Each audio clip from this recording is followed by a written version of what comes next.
good. So here comes in 3, 2, 1. This is Chris Metzen, and you're listening to Core, No. the best gaming podcast on the planet.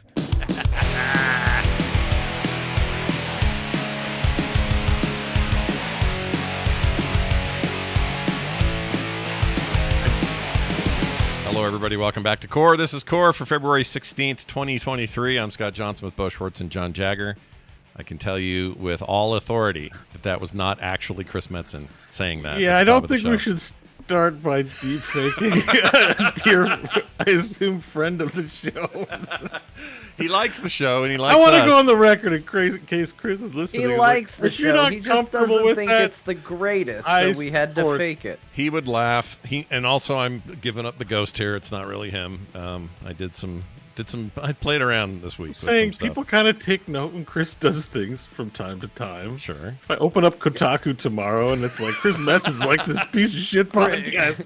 Chris Metzen, cancel him. He likes a show about shitting in lakes. Oh, Yes, forget and it. you'll never believe we listened to their back catalog, and you'll never believe what they said. Can't believe that guy Wow, made it was a World of terrible Warcraft. hand. Oh, the whole ship will come down. But I no. don't know if we're what they call brand safe. And I worry about Maybe these not, things. but I wouldn't worry too much. It's all out in the open now. Now everybody knows. But I have It's to too talk. late. It's done. I'm going to talk to him tomorrow. I'm going to call him tomorrow. Not about this. It's something totally different. But I will bring this up and just say, hey, just so you know, I faked your name or faked your voice, and he'll laugh. He'll think that's great. Sure. I hope. Sure. Anyway, welcome back. We're in uncharted territory. I haven't been here. I haven't been in this position before. Well, it is new. It's a new. It's a brave new what world to do. we're entering. Everybody, AI-assisted fakery is a brand new area for Core and coverage, but not really. What I do want to tell you about, though, real quick before we dive in today to the show, is Overwatch 2 put out a dating sim, and it's for John, I think, because he refuses to play anything Overwatch related. So Loverwatch was created. Oh. Yeah, it's full of dating, dinner, and Hanzo jokes. All the things John loves. Uh-huh. I think you probably like dinner and dating more than Hanzo jokes, but still.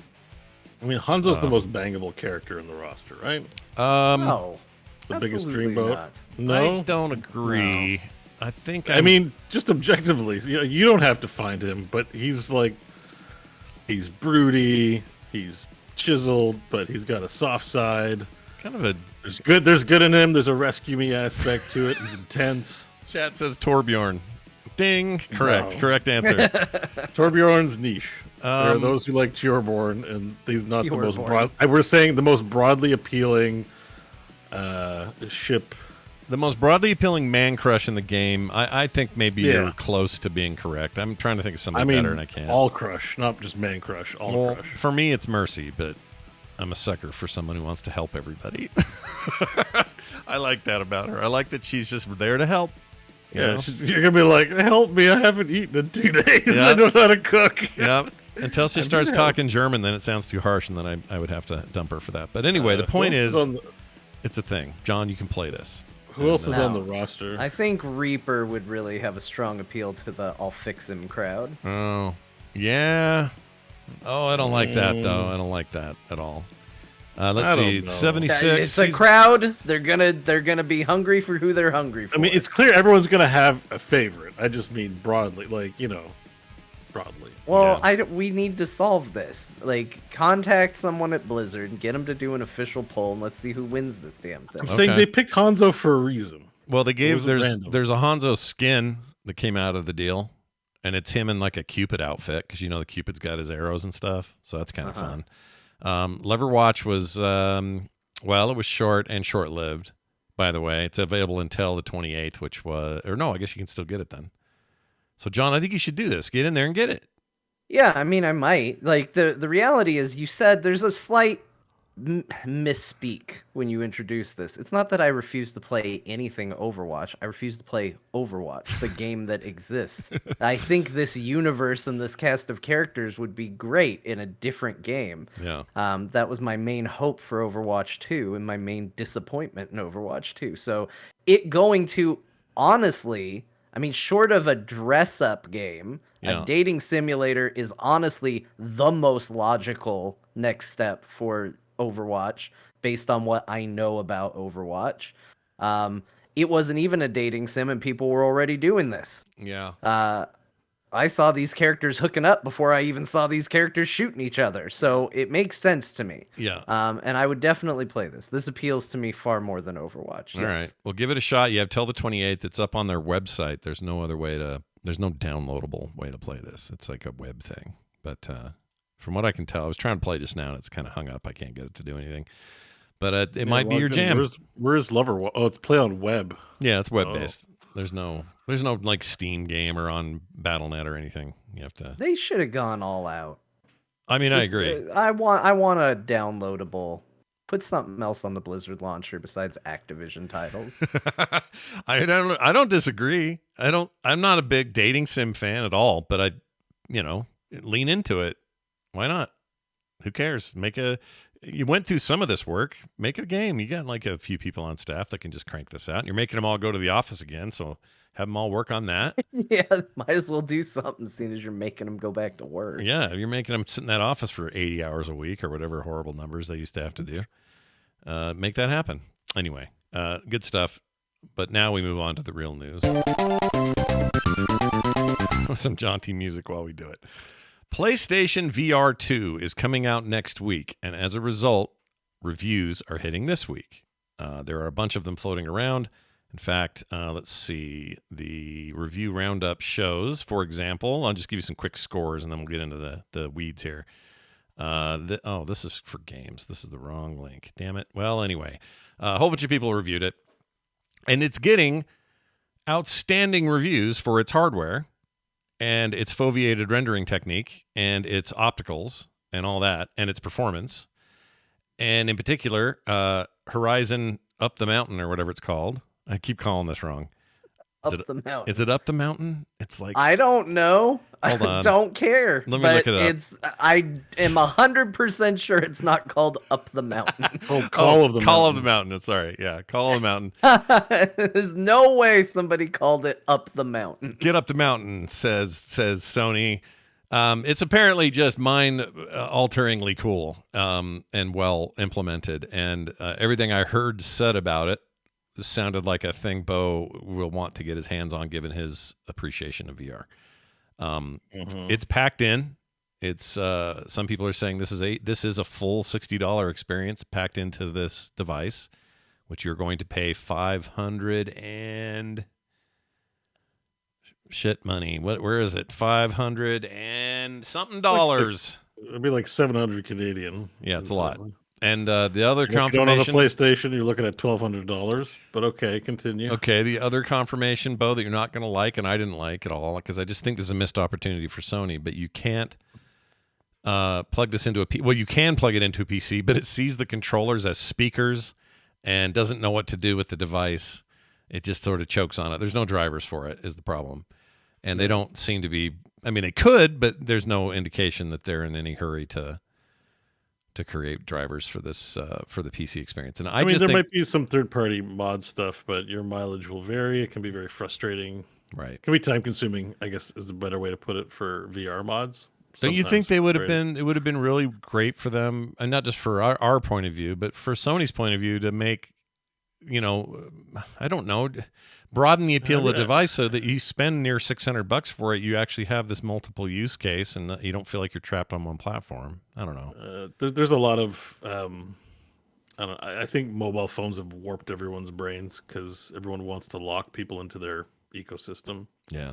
Like, it's actively not pro-consumer.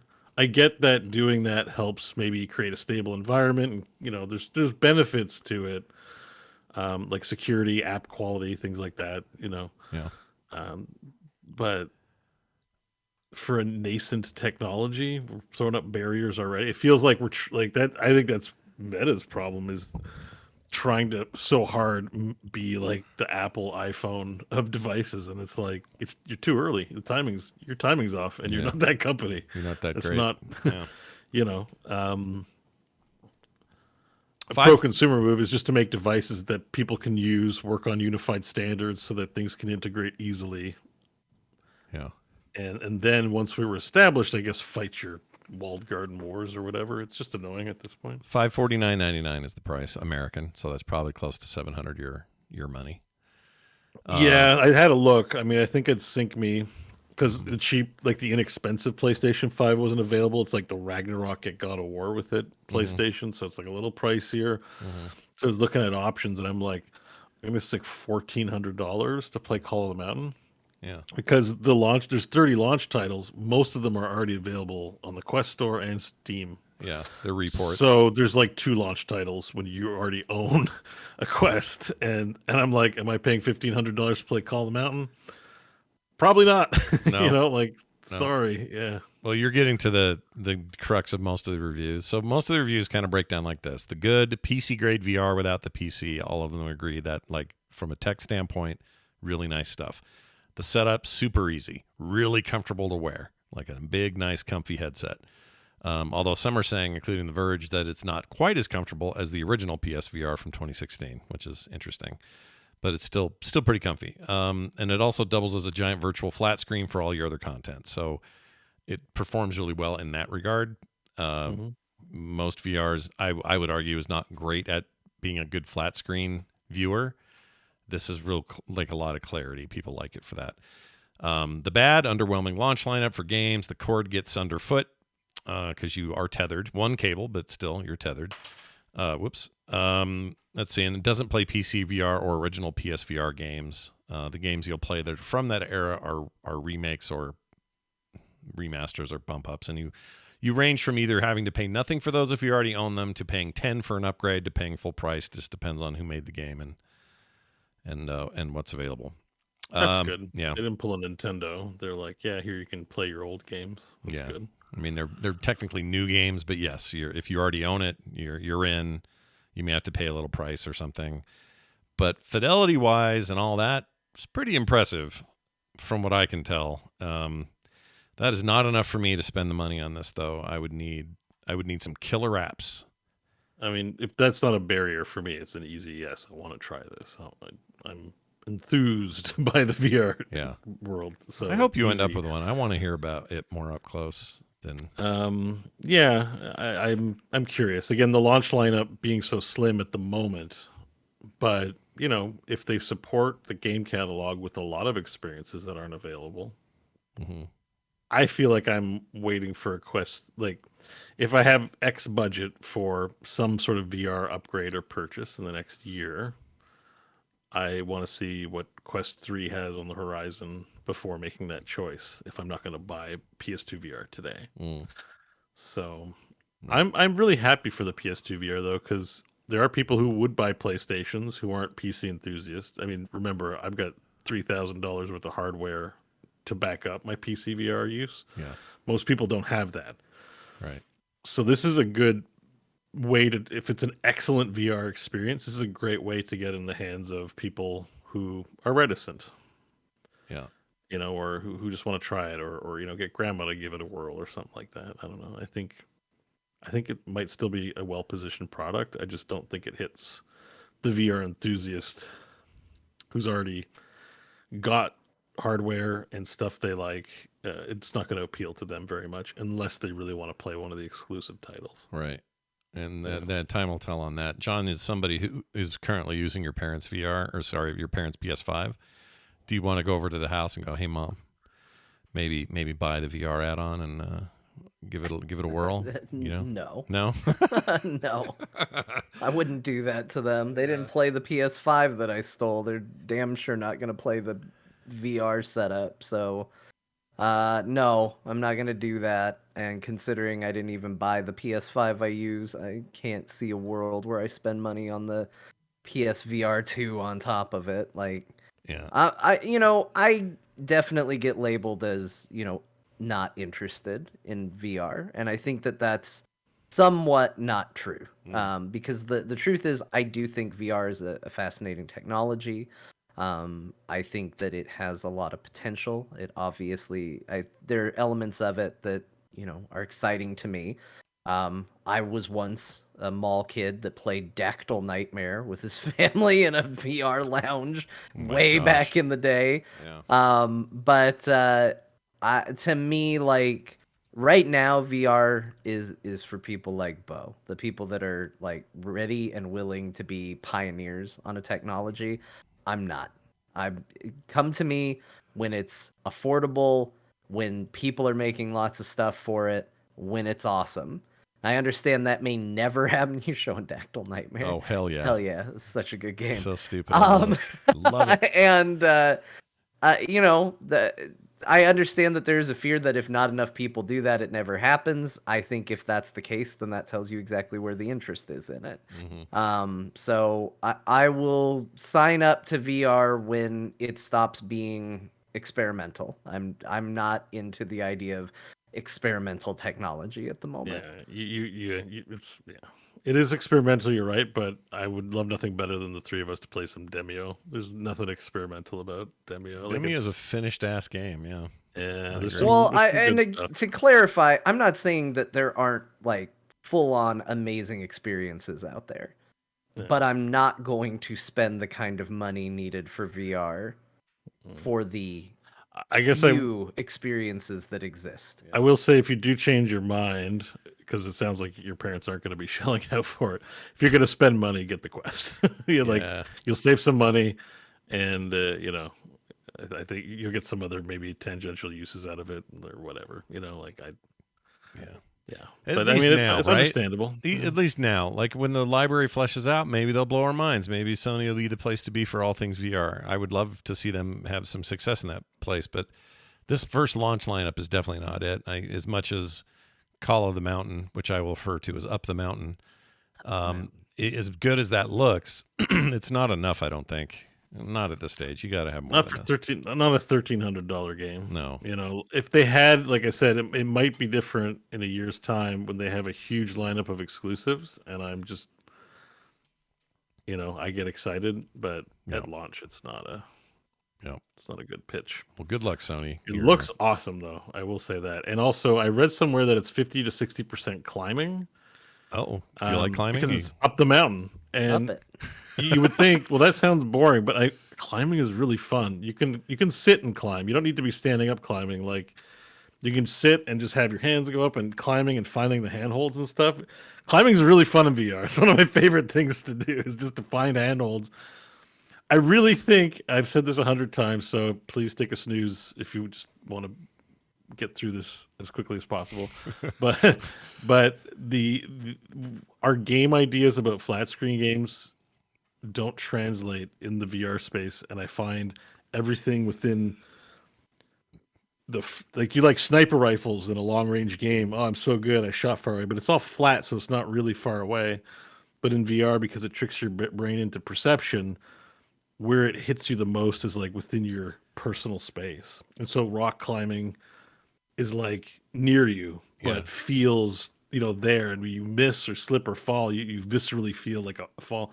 So stuff like that's really good. So I found that very favorable in the review, just to read that it was a lot of climbing, because I'm like, oh, climbing is awesome. Yeah, climbing's good in VR. You're right. Climbing is a really fun VR thing. I wouldn't want to do it on my, I wouldn't want to play a game like that.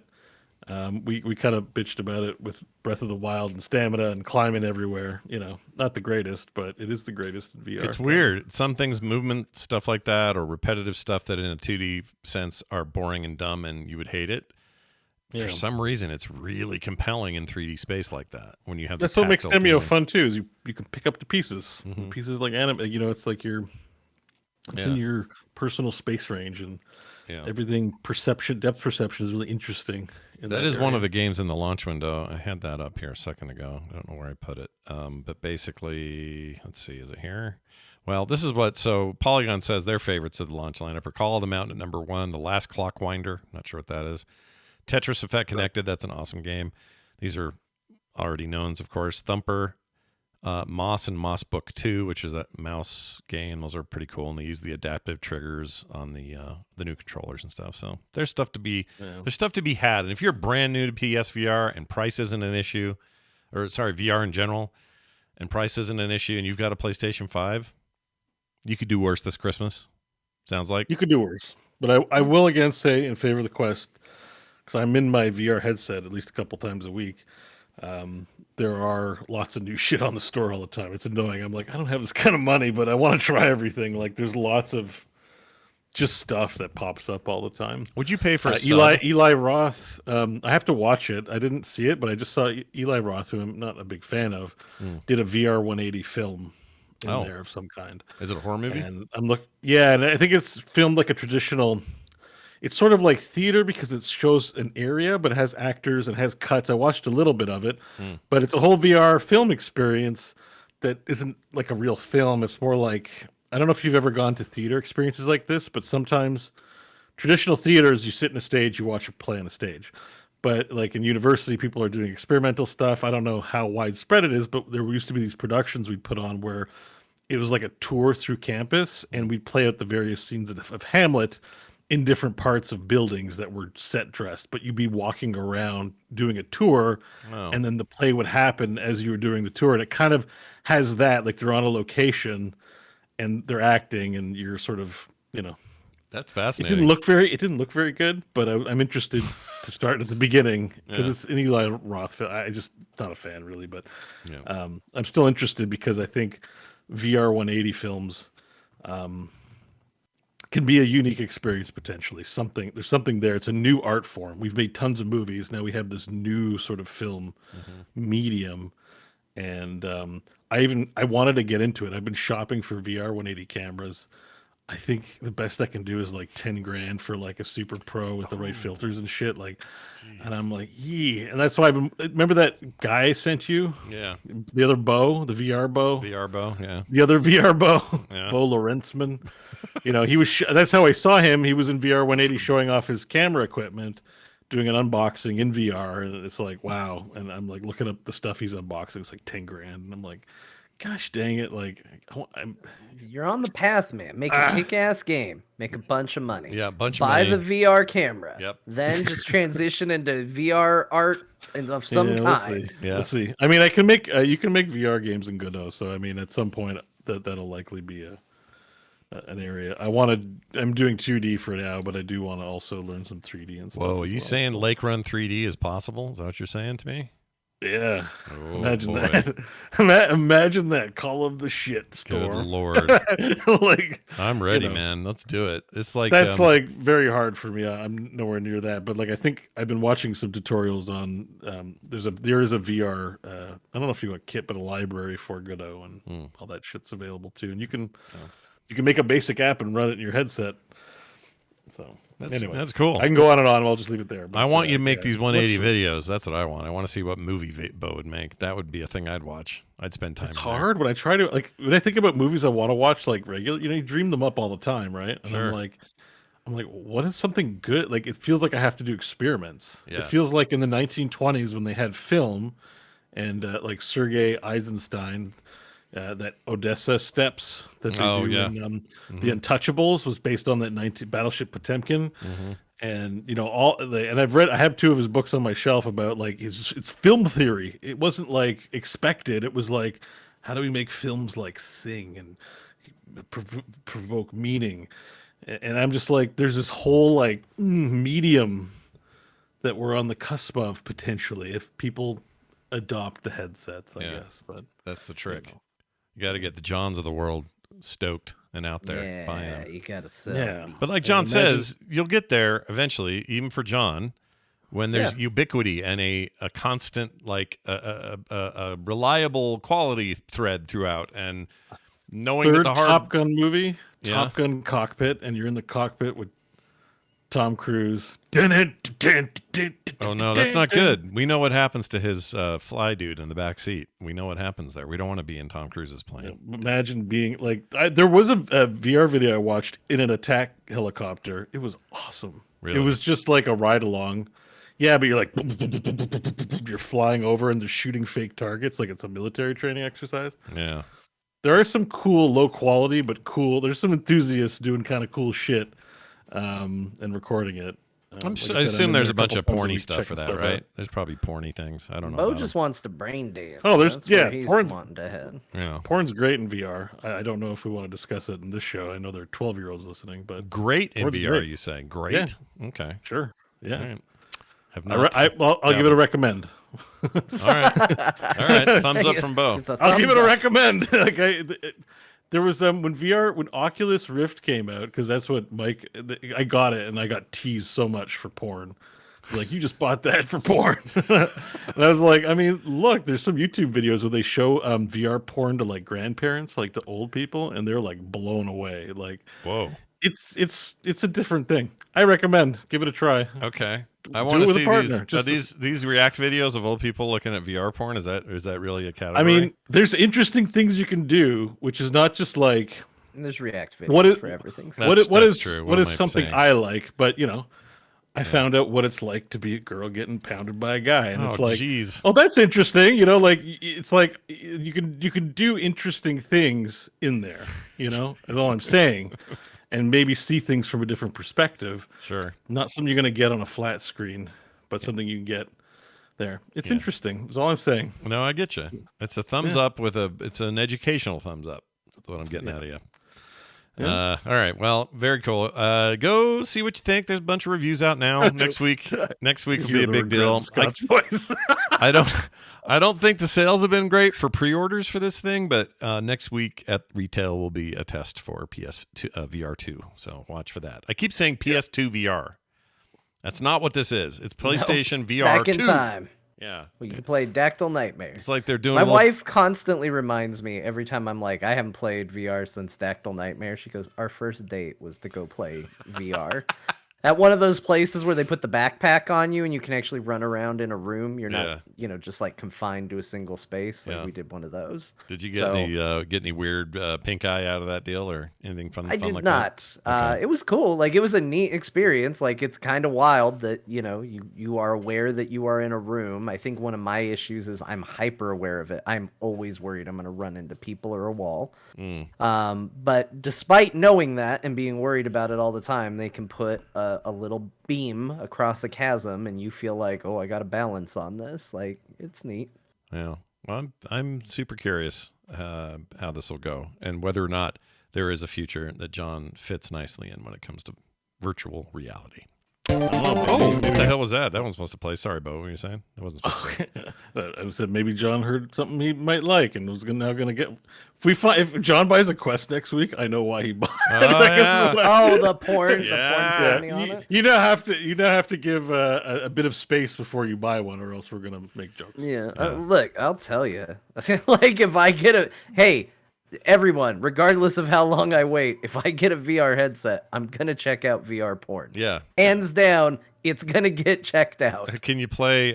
Chad keeps bringing it up. Can you play Orc Massage in VR, Bo? Did you try that? Yes, you Okay. can. How was but that? it's flat, so you play it. So you go and do like a movie theater, Mm-hmm. right? And it's on the flat screen. Oh, lame. There's no mod to give you stereoscopic 3D. You got to mod these things, or it doesn't automatically make everything 3D. Okay. Because you need the two images to be slightly separated to make the right. magic happen. So I don't like people. Yeah, people don't. They forget this stuff takes work. If you want to get massaged by an orc in 3D, it's going to take a little time. All right. yeah, and It's just the way it is. I mean, Plus, it's a bad they're game. they're anyway. I could go That's on. what Bo says. Yeah. You don't need orc massage. There are plenty of entertainments for your VRness. Yeah. If you choose to travel down that road. There's a hole to go down on Remember, I talked about Dominatrix Simulator. I think like last year. Yeah, I mean, I remember that. it's on Steam. There's a brand new Recommended game. it to me. They're like, you like VR? Maybe you'd like to be whipped and what do they say? I don't know. There's a new popular upcoming one called Hitler BDSM, and it kept trying to tell me that this was a popular upcoming thing, and it's just literally a shooter where you run around shooting dudes, third-person shooter, but then when you're done shooting them, you tie Hitler up and whip him, and he likes it. That's the game. That's what you do. Oh my god. Yeah, that's a game. It's Yeah, in there. the opening scene is a guy with a pair of pliers twisting his nipple as he's chained up. Yeah. Sometimes Steam and it's like big open door policy to the world Yeah. really gives you treasures. Like, what if an orc ran a massage parlor? Yeah. Or what and if you're Hitler like, was yeah, into what BDSM? if? That's Yeah. amazing. What a my cool God. idea that is. And Yeah. sometimes you go, maybe they should keep those doors closed. This showed up in your recommended. I Yeah, never heard of in this my game. upcoming This is like, recommended. Scott would like this, but Bo would not. Well, not my. And that's not to say I recommended. don't get recommended porny things. Just not. Well, I should clarify. This is like next level. Like No, it's gnarly. I did. flirting with, It wasn't a disaster. recommendation list. It's their list that says popular upcoming. I don't know how they determine what those are. So, No, yeah, because it popped up in mine as well. Oh, did like it? right now, my popular upcoming is a shocking amount of porn games. I'm guessing, one. not no, too bad. two. It's usually a lot of anime tentacle business. The top review is About my 2 favorite. porn games right now. The Okay. top review is it just says a Kanye favorite. Oh, because he likes Hitler now. Okay, I got it. Yeah, he's a big fan. I got it. Well, there you have it. Our Wow. look at Is this PSVR. allowed to be on Steam? I thought they got rid of. This seems like No, they haven't got rid of anything. That stuff is there, man. it just came out on the 11th. They It got has they time got to rid hit of things Kotaku. that are like Bitcoin farmers and stuff like They that. did but do that, yeah. They have not filtered for taste. I don't believe. No. I guarantee you, after seeing the intro video for BDSM Hitler or whatever it's called, they did not account for taste. That I am sure of. Jeez. All right. This is not their first game with him as a character. No, too. they have all kinds of Hitler games, but it's all sex games with Hitler. He's always like doing it with the SS officer and stuff like It's that. just that edgy thing. You all knew that kid in school that was just like, I learned a word that I shouldn't say, but I'm gonna say it because I'm edgy. Like that kid is now an adult. They didn't grow out of it, and now they make video games. Yeah. It's weird to me. It's very All weird. right. But here's what's not weird. A question from a patron. This is an audio version of a question. This came to us from, I'm not sure who. Oh, he'll tell us in the audio. So let's just play it. Here we go. Enjoy. Hi, this is Graham Cracker from the Patreon. What do you guys think the chances are of a StarCraft and Heroes revival after the Microsoft purchase of Activision Blizzard is finalized? Oh, great question, Graham Cracker. I have a feeling that might have been an AI voice. It right there. was. It was. It's a good one, though. Like that guy could do. Listen to this. It's like a book. Hi, this is Graham Cracker from the Patreon. It's an audio book. He's so good. Yeah. Anyway, the chances of ABK after the acquisition doing something with specifically with StarCraft and maybe Heroes. Heroes, I don't think anybody's going to do anything with other than just let it run. But StarCraft, I do think there's a big potential, and I don't mean just another strategy game. I mean like let's branch that shit out. Let's get something done. Let's make an MMO. Let's make a space sim. Let's do something in that space. So my personal belief is that they certainly could. Will they? That's debatable. But I would love to see StarCraft something, anything.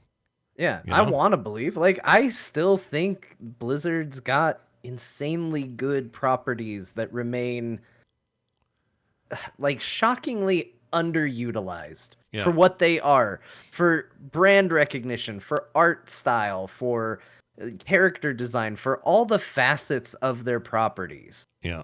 Shockingly underutilized. Like, we live in a world where there are 7 billion Warhammer games, and who cares if they're good or not? All that matters is they're out. Yeah. And League of Legends, of all things, has a amazing Netflix TV show. Yeah. Like, it is shocking to me that we're still just like, well, StarCraft's got to be an RTS. Mhm. I don't know, maybe this time we make it 3 games instead of 1 and an expansion. It's like that's how experimental we've gotten. We haven't decided to do anything else with it. Yeah. Nothing. Well, a At couple least Warcraft, you can be like, well, Thrall had an adventure game once that never came out. Yeah. Well, I mean, I StarCraft guess has that. They had what? They had the canceled Ghost, Ghost, and they had yeah. They also had the shooter. the Battlefield like shooter, right? Whatever that was. Something like that. A squad. I think they said it was squad based. I thought maybe it was like a Left 4 Dead kind of. Oh, deal, Yeah, maybe. but but so not many of those more. are just canceled and left on the floor. I'm talking about just put it out. Look, we live in a world where you've released Diablo Immortal and WoW Arclight Rumble and had the audacity to put a 2 after the word Overwatch patch. Do whatever the hell you want at this stage. It doesn't matter. Yeah. Put out some junk and get to feel it like you already did. just put stuff out now. You've ruined the age of prestige. Yeah. Like, you did a Criterion Collection release of like Adam Sandler's full library at this point. Like, the name doesn't mean anything anymore. Just put out games. I mean, Maybe you've Uncut gone a Gems little was too good. far, don't you think, on that one? Maybe a little. But Uncut Gems was a serious movie. I'd give him credit for Yeah, that one. I didn't say everything he's ever made was bad, but I couldn't think of the name. Grown Ups. That was what I was looking Grown for. Ups, Like a yeah. Criterion Collection Grown Ups. Like, in that world, just do whatever now. It doesn't matter anymore. I hate to agree, but I think I kind of do. Like, I still think they polish their final products more than just about anybody, but these last few years have been a lot of, Overwatch 2 is a polished game, but it was already a game. They didn't have to polish much. It was already kind of done. The identity shifted. I mean, that's really probably due to the internal struggles. Right. Yeah. And all, We trying were to turn expecting long tails and StarCraft heroes. Like, I was okay with that cadence, but yeah, I agree. They're pulling the rug on esports. Like, the writing's on the wall for Overwatch as well. Like, that keeps going as long as it keeps going. Yeah. But I don't, I already see echoes of Hearthstone. Lashes was on Twitter today. Like, there was I guess a dev from Hearthstone lamenting how, like, oh, it sucks when Hearthstone doesn't come up on the investors call. and then Lashes is like, I remember what that feels like, and I hated it. It's like, it's going to be Hearthstone's, like, they're not, the company's clearly not like, it doesn't matter, sink or swim, we are supporting these esports in the long term, which is what a lot of us believed and why we invested a lot of time and energy. And it was true for a good while. But you're right. Now they can just do the AAA thing, release like a high quality game, move on. Yeah. Diablo 4 perhaps may be the exception. Maybe. Doesn't mean they can't make good games. Sure. Like, I'm not trying to suggest that, like, oh, they should just make every game garbage. But, like, there's no reason that they should be precious about, not getting experimental and trying weird things. You're going to partner with Tencent and nickel and dime people for a like bad Diablo experience, but heaven forbid we finally get our XCOM like Overwatch or StarCraft game. Yeah. Like, just make it. I know it's not that easy to just make games. I'm sounding like Bona. Just give a weekend and make a game. I think Immortal was a bit of a shock to them. Just do something. Yeah. Immortal, you mean Immortal is a shock success-wise, or what? What do you mean? Oh, Bo. Bo's quiet. Oh, Bo He went fried Bo went himself. mute. Yeah. His take was too hot for his microphone. Bo is still mute. And maybe for his audio, I don't think too. he hears us at all. He's gone. He's just sort of talking away, and he's not hearing us or seeing, or we can't I'm hear sure it was him. a really good point, though. Yeah. He's probably saying, John, I 100% agree with you. I've never disagreed with you. In the entire time we have podcasted together, there's never been a time that I didn't think you were actually right. Yeah. And if I said different, it was just because I was trying to be contrary for content. But really, everything you've ever said is true. Yeah, I can read lips. That's there he is. Hi. There he is. That's what he said. Sure. Can you hear us? Happening? No, you weren't. Yeah. You went mute, and then you couldn't hear us either. I don't know what that was. We got the setup, but no payoff. You were like, all right, and then it was nothing after that. My Discord, I talked for like a solid 5 minutes, it feels like. When my Discord said awaiting endpoint, do you know what that means? I've never. No, it sounds like you lost some packets or something. Sounds like a description of my life. All right. Well, anyways, whatever. The moment's gone. Oh, man. I don't even know what I wanted to say anymore. It was the hottest take, though. The hottest of takes. No, it wasn't the hottest take. We probably said it a bunch already. All right, fine. Just, Yeah. It's about Diablo Immortal being a surprise. That's what it was. Yeah, that's what it was. It's I think it's actually a good game with corrupted monetization, and I think on the inside you make those compromises, so you still hold out faith that like there's good in it. It's like Luke looking at Darth Vader, going, "There's good in him, and I can feel it." And you sort of launch it, and there is a lot of good in it. Yeah.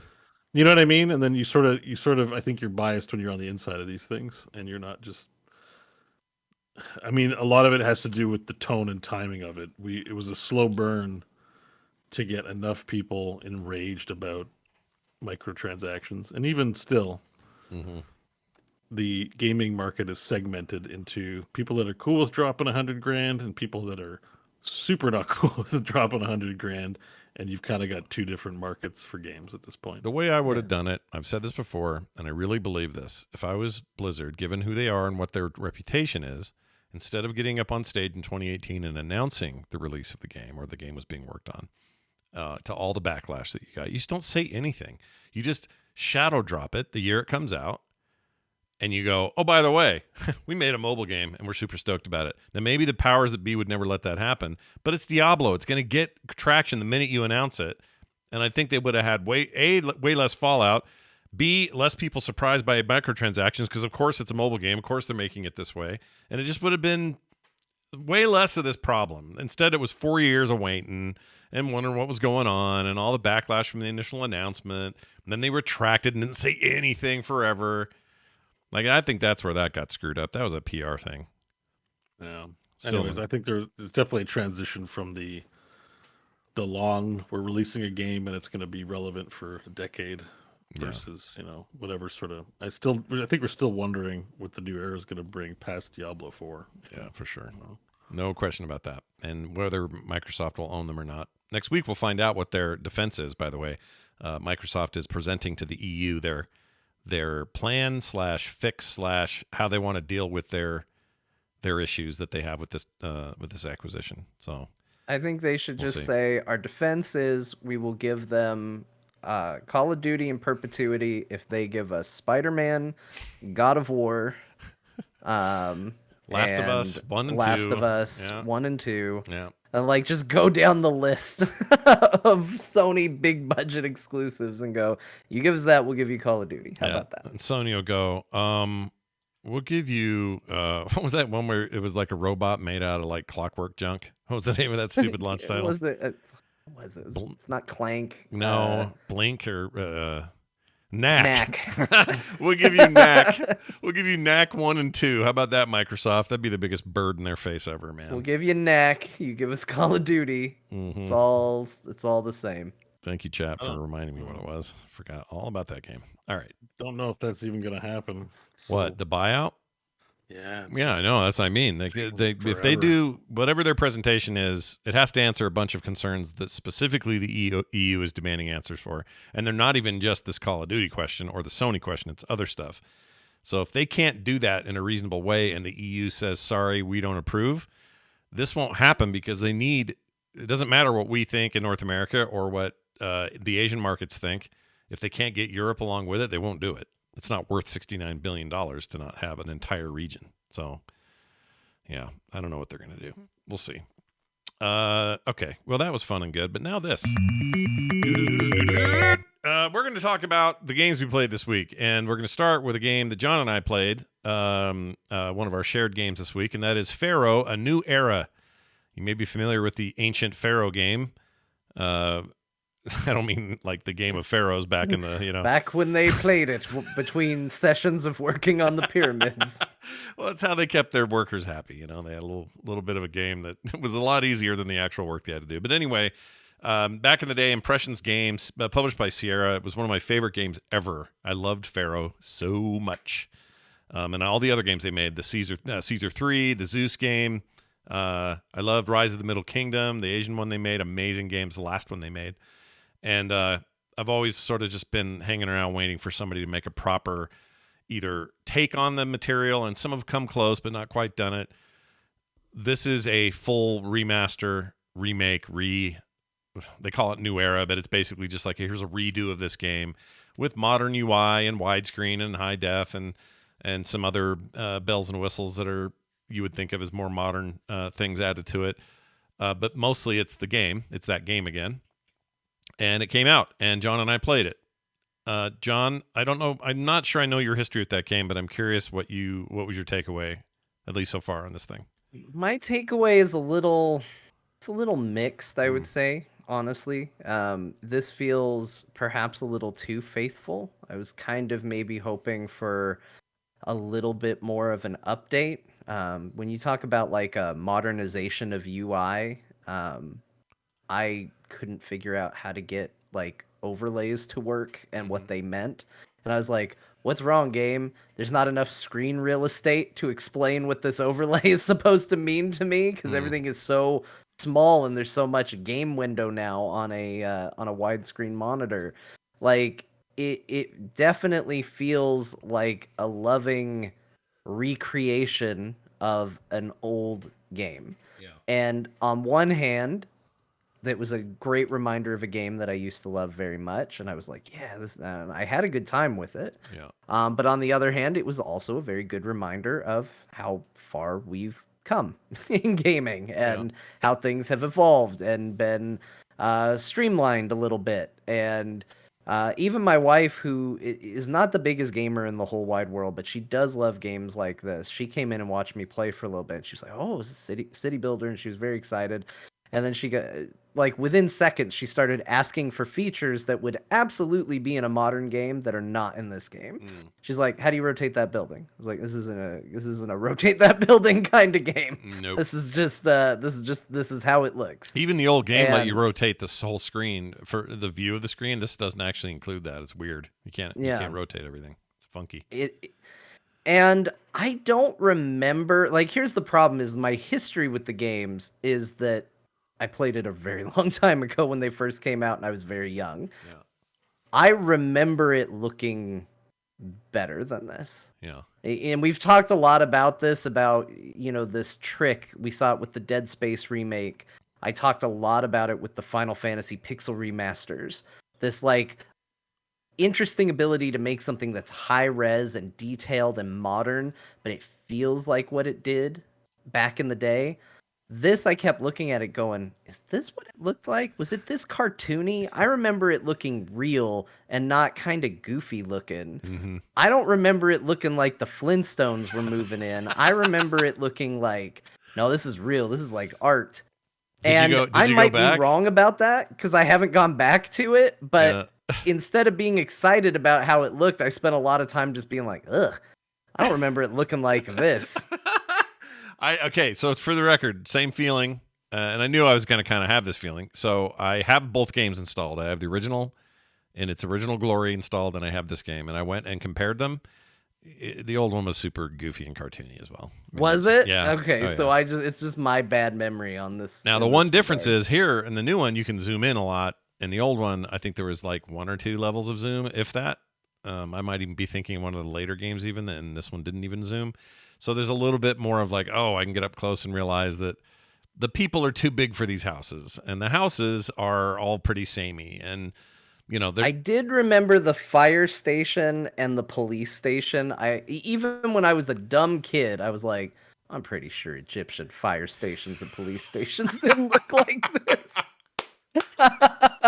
Yeah. So I remembered some of them, but it's been weird. Like I was kind of put off by the look of it, whereas the look of it, I just remember, at the time feeling like I was designing these amazing, very aesthetic cities because it was one of those where it's like, it was less about like, are you building the right buildings and more like, how do you want to lay out your town? How do you want your town to look? Mm-hmm. And that felt so cool to me and so nice to me. Like, oh, I'm really building something neat here.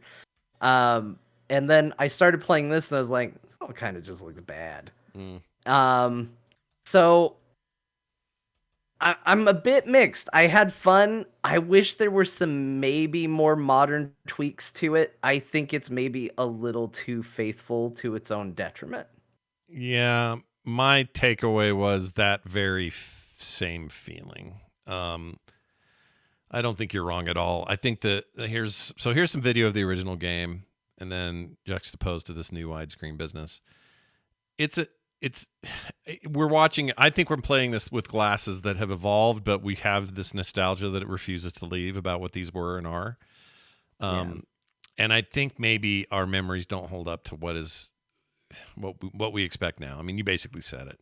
So it's not everything I had hoped for. It did make me appreciate Nebuchadnezzar more, which is a modern team doing a game kind of like this that also loved those games, so they made a game. And it's just a smaller indie effort, but a really nice little game. I've talked about it on the show before. And it just made me appreciate that game more, weirdly. because I was like, oh yeah, right. They're really sticking to the original here. They're not really doing anything new. All this extra screen real estate is nice, but also there's a hack that lets you make widescreen on the old one. It doesn't, it still looks a little choppy or whatever, and everything's a sprite. At least in this new one, these are like little polygon sprite people moving around. Yeah, It's yeah, not quite the same. That's fine. It's fine. But I'm But with they just you. have like really exaggerated heads. Like yes, they were bigger than buildings and stuff like that, but I remember them looking like they felt like they were people. This felt like I was populating it with like weird Sims. Yeah, and even though I'm looking at this old footage here, you can't zoom in past this level here, so it's hard to say, but those people are definitely not as big-headed as the new one. Yeah. They're more bobbly-headed in the new one, and it's a The small buildings thing. felt right. Yeah. That I remembered. It was mostly the people that I think was throwing me. Yeah, but the game that got it to the best place that I remember with this series for me was Rise of the Middle Kingdom, and it's because they leaned into a more decorative approach. The UI had improved, the graphics had improved for the time. I kind of wish this was a remake of that, if I'm honest, because Pharaoh, I have a lot of fond feelings for Pharaoh, but I don't have the same feelings that I do for Rise of the Middle Kingdom, because Rise of the Middle Kingdom just came so much later. They'd learned a lot, and so they had new things to show and do. This just doesn't do it, so the remake just feels like, well, let's go back and do exactly that again, but let's maybe not change enough or add enough to make it feel new. I don't know. It's hard to explain. It's still good. I mean, for $19, I think it's a really good deal. yeah, I don't regret my purchase of it. Yeah. I kind of wanted to come in and fall in love with this style game again, and I feel like instead what happened more was I was like, oh, I was reminded of something I was nostalgic for. Yeah. That'll be kind of a, maybe play here and there sort of thing, rather than something I'm going to sit down and just get engrossed in. Yeah, I agree. It's a little bit of a rough edge, but it's out there and it's now available. I really like the intro animation. That was really cool. Yeah. That was neat. I think we could use more of that sort of thing, but yeah, it's good. It's Pharaoh, A New Era, for those who did not write it down or remember it. And that is on Steam and I believe Epic, the Epic Game Store as well. And it's on sale right now. That's right. So if you want it, now's the time. Now would be your time. Now's your time. Grab it by the horns.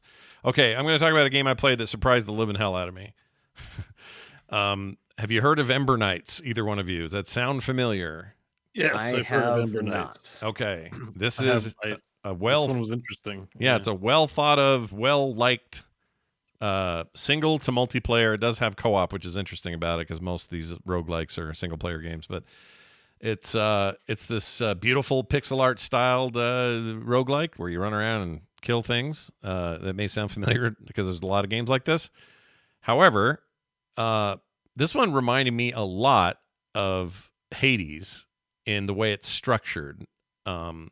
Also the way you unlock weapons. There's a few things that are similar, but mainly it's like the way the levels work.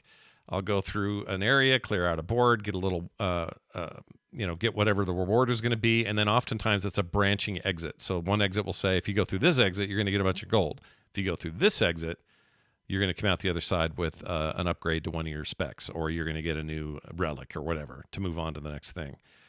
And it just reminded me a lot of Hades in that regard. Also, it's very active combat, so a lot of dashing and doing special moves and using your specials.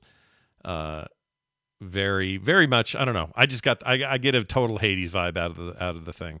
One of the areas, like Hades combat, but with 4-player multiplayer. Yeah, like 4-player co-op. Yeah. And I really like the style of it. I think it's really fun in single player, even by itself.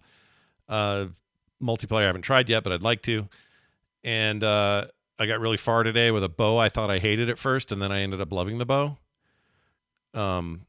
Unlike upgrade or just getting used to it? You upgrade, but I got used to it in the first run, and I ended up getting so much further on the first run of that bow than I did the sword. It was kind of embarrassing how much better I did with this bow, even though I didn't think I was going to like the way it shot. But that was true of Hades, too. There were some weapons in Hades where you're like, I don't know if I liked how that thing plays, and then later you realize, oh, man, this thing's rad.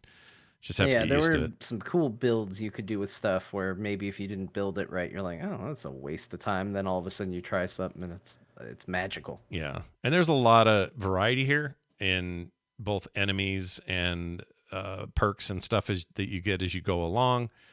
It's procedurally generated, so you're never in the same place twice. That's pretty normal of these things. There's a whole story behind it all, which I think is being told in a really fun way.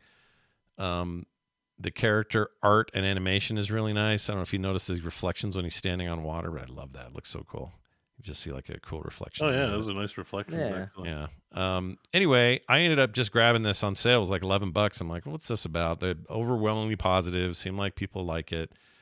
I'm a gigantic fan of the game type, so I got my Steam Deck. Let's go. It's also a verified Steam Deck game, and I thought, well, this is a no-brainer for $11. Let's just get it.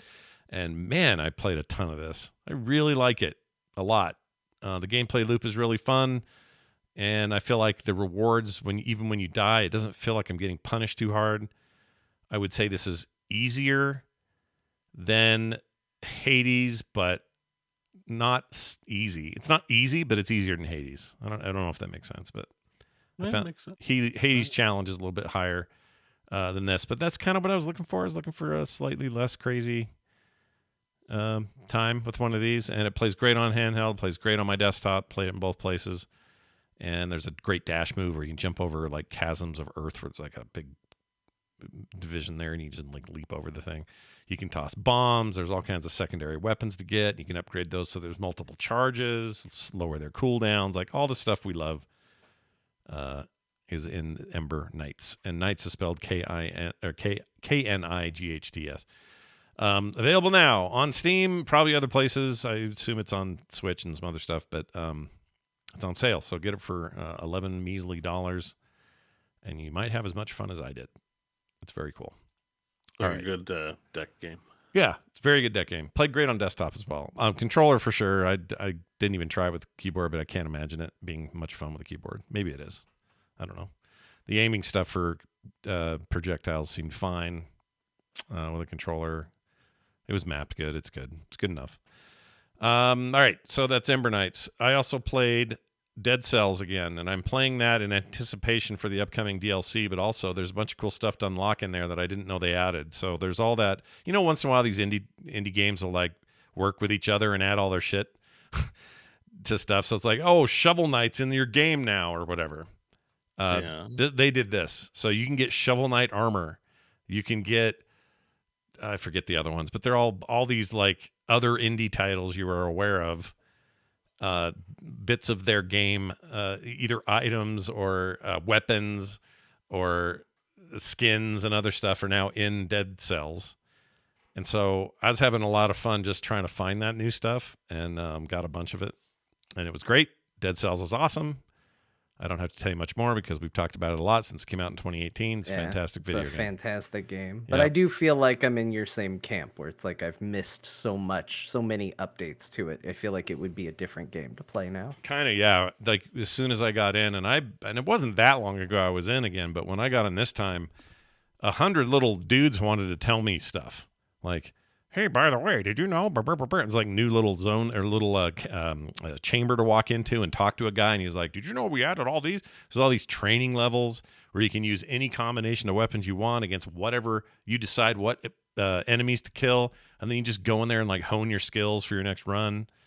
There's a bunch of stuff in there that wasn't there before. Anyway, I want that Castlevania DLC real bad, and that's why I did it. Because I just got in the mood. And that comes out in what, March or something? March 6th, I think? Yeah, I think it's a Marchy kind of deal. Yeah, sounds right. I think that's right. I'm looking forward to that. That'll be great. And I'm glad they're still supporting that, and just, I don't know, that game's great. Freaking There's another DLC too, this Queen in the Sea. I haven't played that yet, so.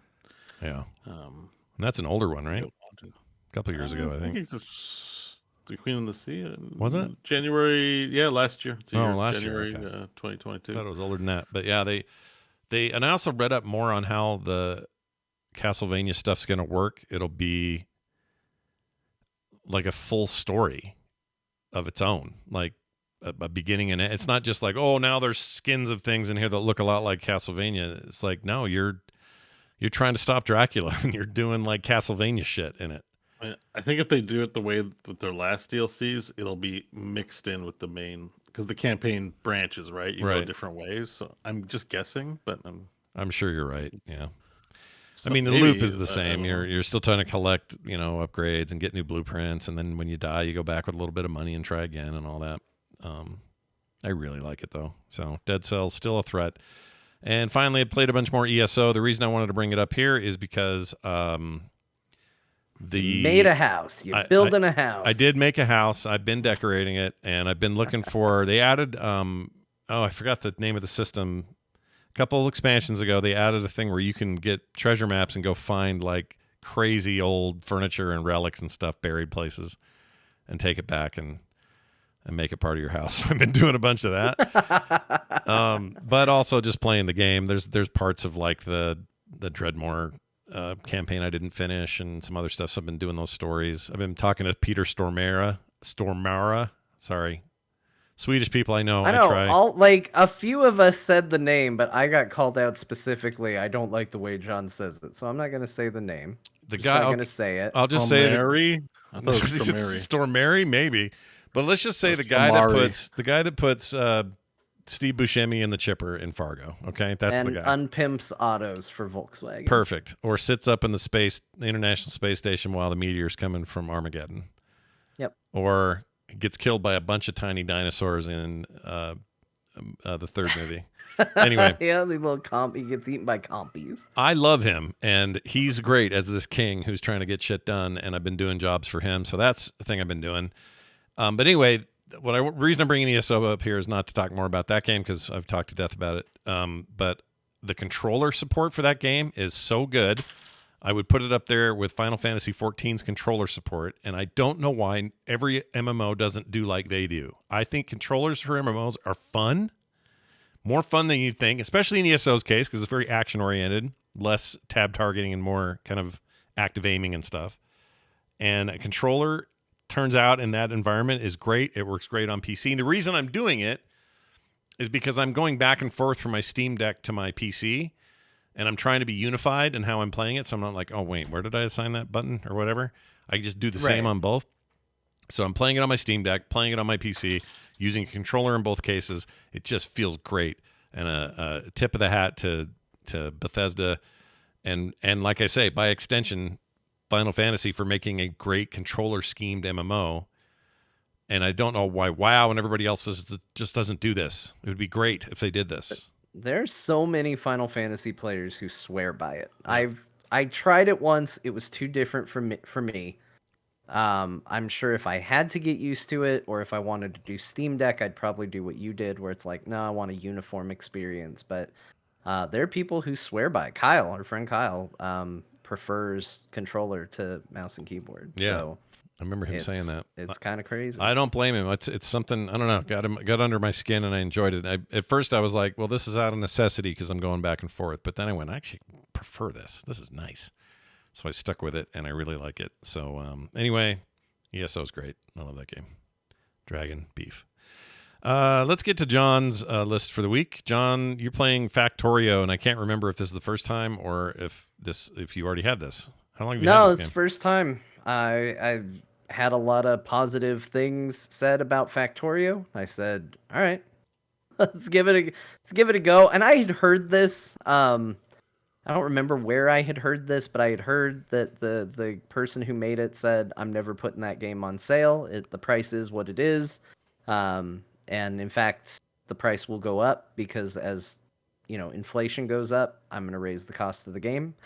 And I'm never going to put it on sale, but I'm never going to nickel and dime through DLC or add-ons or anything like that as well.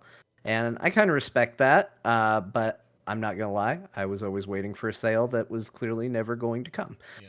So I just decided all right, you know what?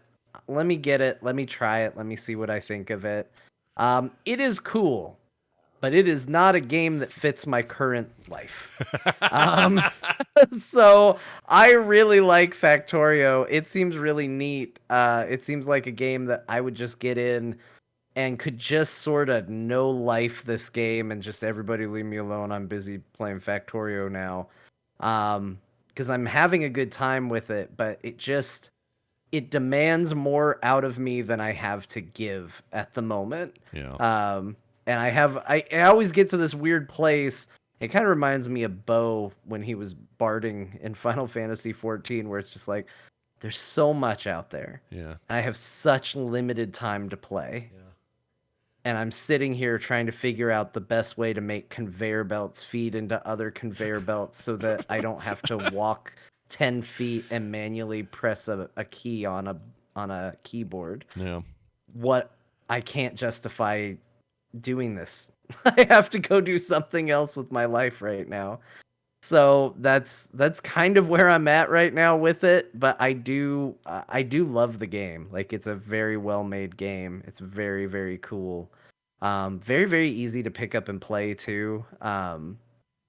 So it's intuitive. Like, kind of the opposite of Pharaoh, where I was like, what all these buttons do? And clicking it doesn't seem to do what I want it to do. Factorio played very much the way I wanted it to as I was playing. I was like, okay, everything's working the way I want it to. Yeah.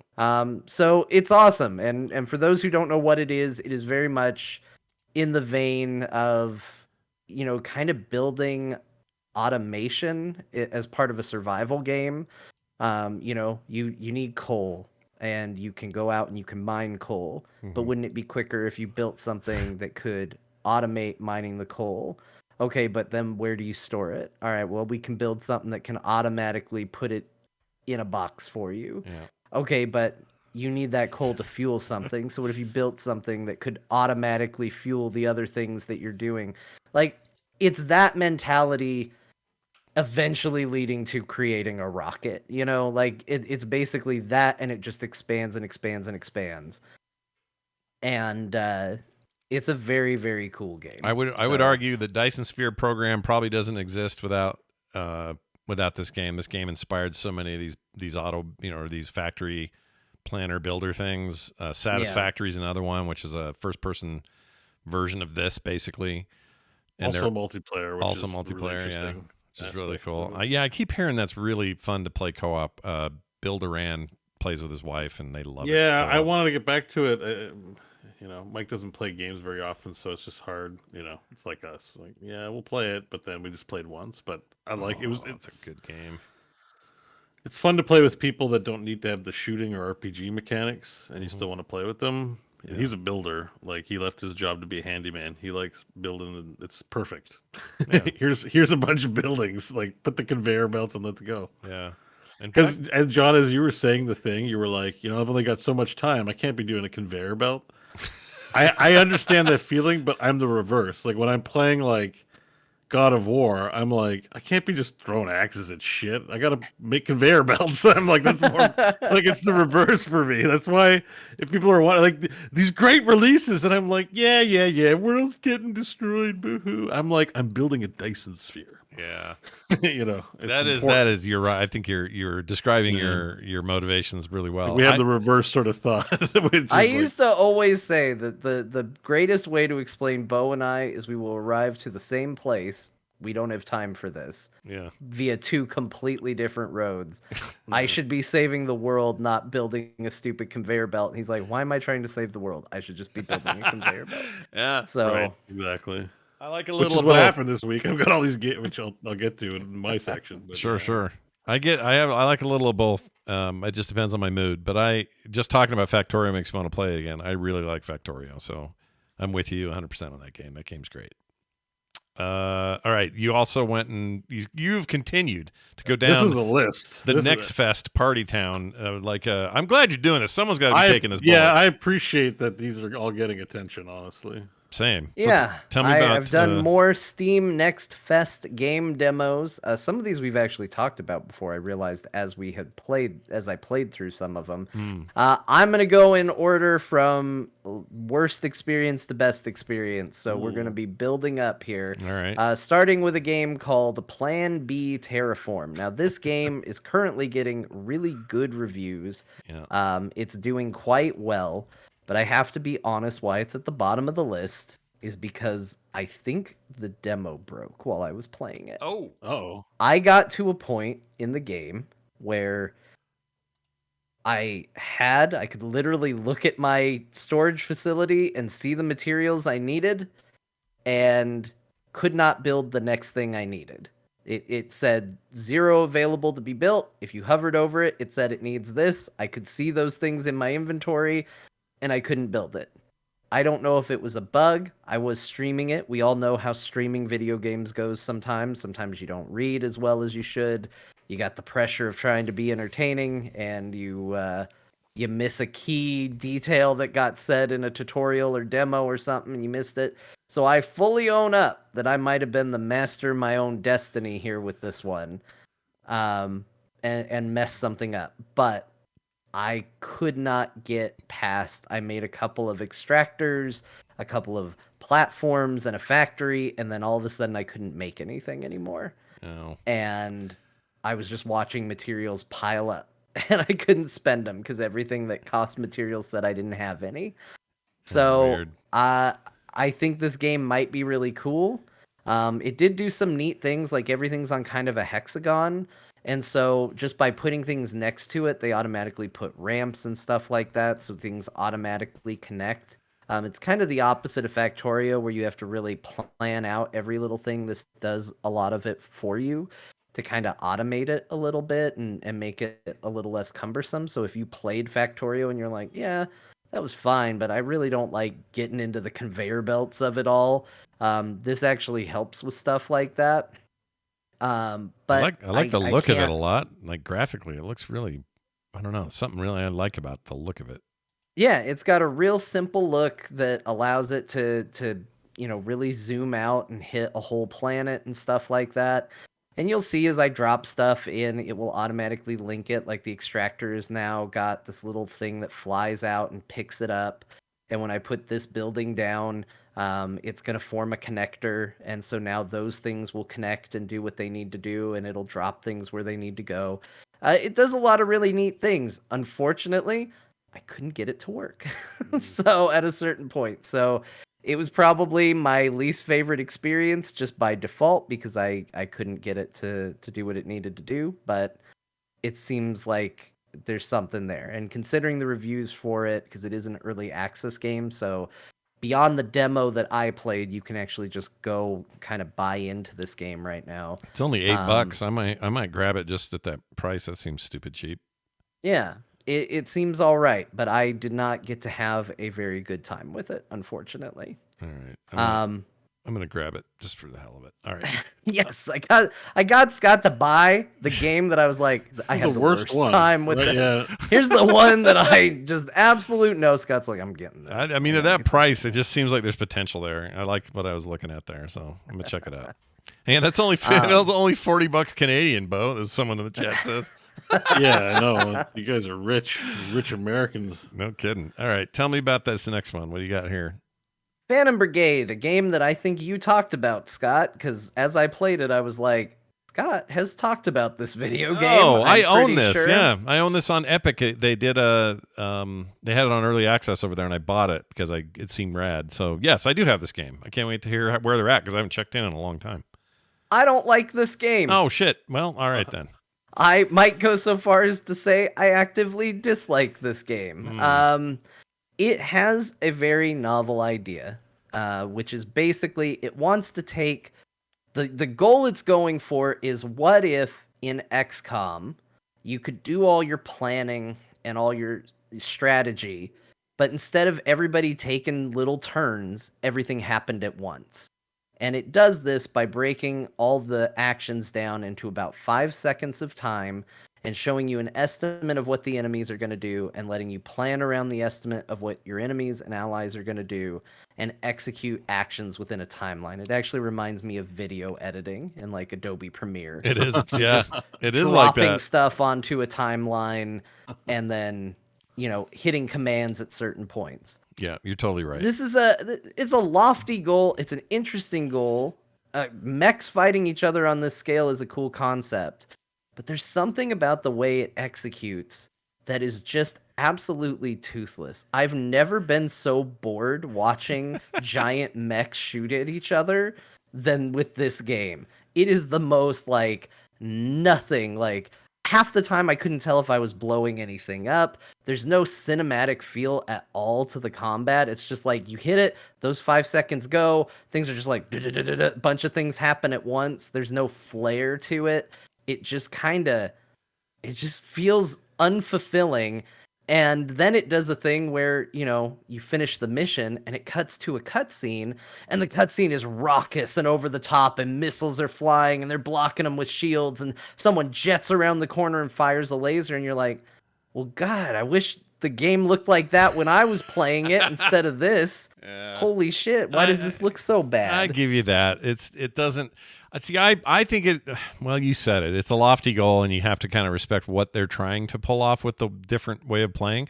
But I found myself, as I got deeper into it, kind of once in a while going, I wish this was just like XCOM. Yes, you nailed it. That is exactly what I walked away thinking. Was they hung their hat on this concept of, we're going to improve the XCOM formula by doing this, and resoundingly couldn't stop feeling more like, I kind of just wish it played like XCOM. Yeah, that's fair. I totally felt that. I still feel that way. I haven't checked in a long time, because my take was I was early enough access where I was like, well, we're early here. But from what I can tell, it's kind of the same. It hasn't really changed, and that's fine. And that's kind of the part that's a bummer, because, normally you want to be constructive with your feedback, right? You want to be like, well, here's how you fix it. Here's what they could do. And I have some ideas on what they could maybe do. It's so weird. Once you execute your 5 seconds, it's like, was that too confusing? Do you want to replay it to see what happened? And I find the action so boring that I'm like, but they make you click replay like you're watching a John Wick movie. Like, no, watch what happened. I was like, no, I saw it the first time. It was boring as shit. It's going to be boring as shit the second time, too. I don't want to see it twice. Yeah. So I just skipped it. I was like, yeah, replay. Okay, go. Move to the next thing. I spent the whole time just going like, man, this would be so cool if this could be slow and cinematic like an XCOM game. And unfortunately, it's not very constructive to tell them, hey guys, the thing you're trying to get away from is the thing you should just do to make this game more compelling, but it kind of is. Yeah, I mean, in a way, they're trying to redefine what tactical strategy is, and I respect the effort, but I think, it rings a little empty. That's hard to explain.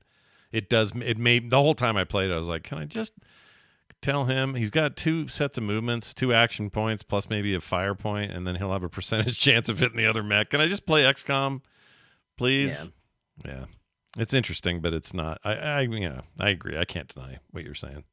I think it's cool. Again, it's mechs. Mechs are cool. Just not sure this execution is all that great. Yeah, I've never been more bored by mechs. And I'm sorry to say it, because I'm sure there's people out there that like this game. I just gotta be honest about how I felt. It was just so boring, and I was like, these are mechs blowing up tanks. Like, one of them has a beam gun. It should have been the coolest thing ever. Half the time the beam glitched and just stayed on the screen well after it had fired. And I was just like, and the mech's like running around, there's just a beam sitting there. I was like, this looks stupid. I did not spend a lot of time on this demo because I just did not enjoy it at all. Chat says it's like an RTS Super Hot. I love Super Hot. Yeah, I don't think like that's the Super same. Hot's amazing, and when they show you the sped up thing at the end of Super Hot, that's satisfying. Yeah, I almost feel like that's what they think they're giving you, but it wasn't interesting in slow-mo. It wasn't interesting the first time I saw it executed, and it definitely wasn't interesting on the repeat. It's like watching ants fight. If you're down there in the middle of it, and that could be cool because everything has weight and sound and heft. But if you pull way out like human eyes and look at 2 ants fighting, it's boring as shit. It's not exciting. A lot like that. Yeah, I didn't like it. All right. Well, do any better with what's this one? This is called Vol. Let me tell you about my dream setup. Oh, a demo I downloaded and played. I'm not gonna lie, to troll though, because I knew the Final Fantasy housing saga was over. So I thought, well, here's a demo of a game that's about just putting stuff in a room to create your dream setup for your computer office. Yeah. So it's just like a dress-up room thing. right? Meeting room. Yep. Yeah. Yep. Okay. House decorating. Yeah. Yep. It was house decorating. Great. Bo, what if it had a conveyor belt? Would you be in? You'd be in, right? No. No? All right. No, you know what? I hate to say this. I kind of like games like this. Or I like games that let me make decent looking little 3D dioramas. Yeah. So It's all right. yeah. I will say that it seems a little limited. Yeah. Like even if you were to go, okay, let me pretend all these things that have locks not in demo version off. Yeah. It still seems a little limited with what it offers as far as what you can build. But it worked well enough. It was okay. I tried making my office is what I tried to do, and I grossly underestimated the size of the room and could only make about half the office. Yeah. I don't know if it was a demo restriction or if it's actually a game restriction, but you couldn't make a room that wasn't a perfect square, which I thought was really weird. Like, that is weird. nobody's dream setup has a office that's just not a complete square or rectangle, I guess. Yeah. It was a little weird. But Is it a puzzle game or is it just a creativity game? Nope, just creativity. Yep. There's literally no point to it besides make your dream setup And a troll bow. and a troll bow, which Yeah, is why, to make- which is it's to why make- I got it. It's to make poor people feel sad, I guess. Yeah. All right. How about Sons of Valhalla? That sounds like a badass Viking piece of thing. What's that about? So Sons of Valhalla is based on the description. I thought it was going to be like playing a side-scrolling version of Assassin's Creed Valhalla. This game is probably for somebody that isn't me. It seems like real theme it's- with these games. Yeah, you really enjoyed everything so Look, far, guys, man. there were a We're lot pretty of low on the list now. I were, the ones you'd like. there were a lot of stinkers this week. I'm just gonna. This is just a gonna stinker. say- This is a stinker. I don't think this is a stinker. The voice It has acting. parallax scrolling. Voice acting leaves a lot to be desired. Yeah. We got good news. I know a But- website. I can Yeah. Look, if there's a game that's going to benefit from our AI generated voice acting future, this would be one. Yeah. I maybe got very hung up on it. The tutorial wasn't great. I know that there are a bunch of games like this. I've seen other games that look like this and play similarly to this. And I don't know how much this game hung its hat on this like side scrolling, but it's still like a world you can explore, even though it's just you go left or right. I didn't know what I was doing, and I died horribly within seconds of playing this. Mm. It And looks then sweet, though. I like the look, yeah. game it has an looks good. amazing look. Graphically, game looks super cool. The combat is solid. I'm just very bad at it. And it kind of all bases itself around this rune system where killing enemies and looting treasures gives you runes that enhance your abilities. But if you die, you have to give Odin a rune to be resurrected. So it's, you want trash runes to give to Odin, but there's limited space, so you don't want to just carry around a bunch of trash. So He's it's a such a way to pug. kind of make dying feel important.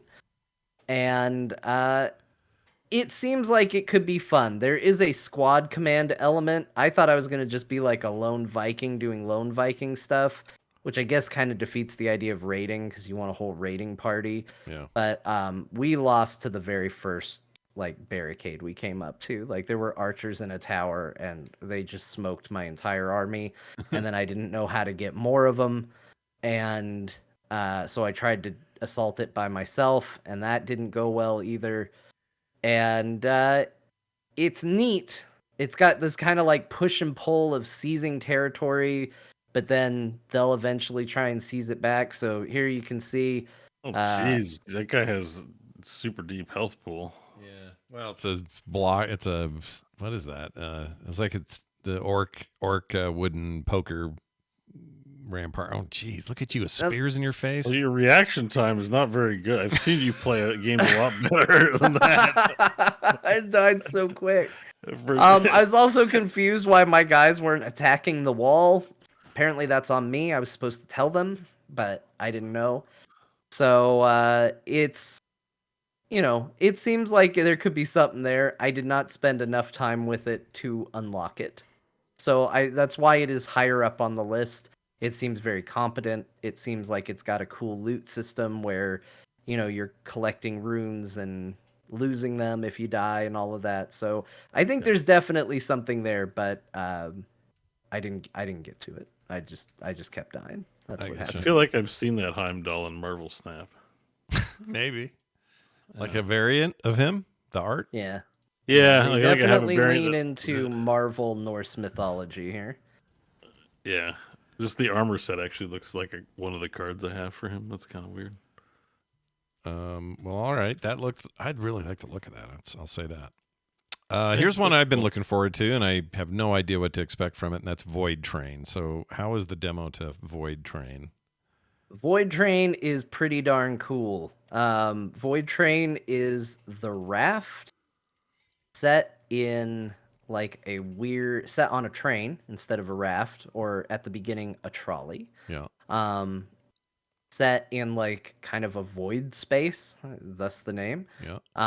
And you can, instead of throwing out a line and dragging supplies, you jump off the trolley, attach a tether to the trolley or train, and float out and gather supplies, and then pull yourself back in and reattach to the train as you go through void space. Now, it's not showing it because right now we're in the tutorial. I wanted to just show this bit because I like the game, but I have one major criticism. I just got to get off my chest and show you guys this.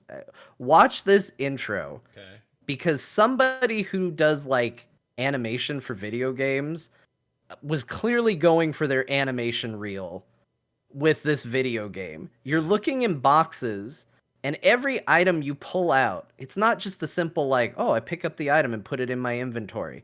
No, they gotta flip it around, and they gotta shake it, and then they gotta do something funny with it, and then they gotta look at this and twist it, and then let me put it somewhere else, and let me do a hand gesture.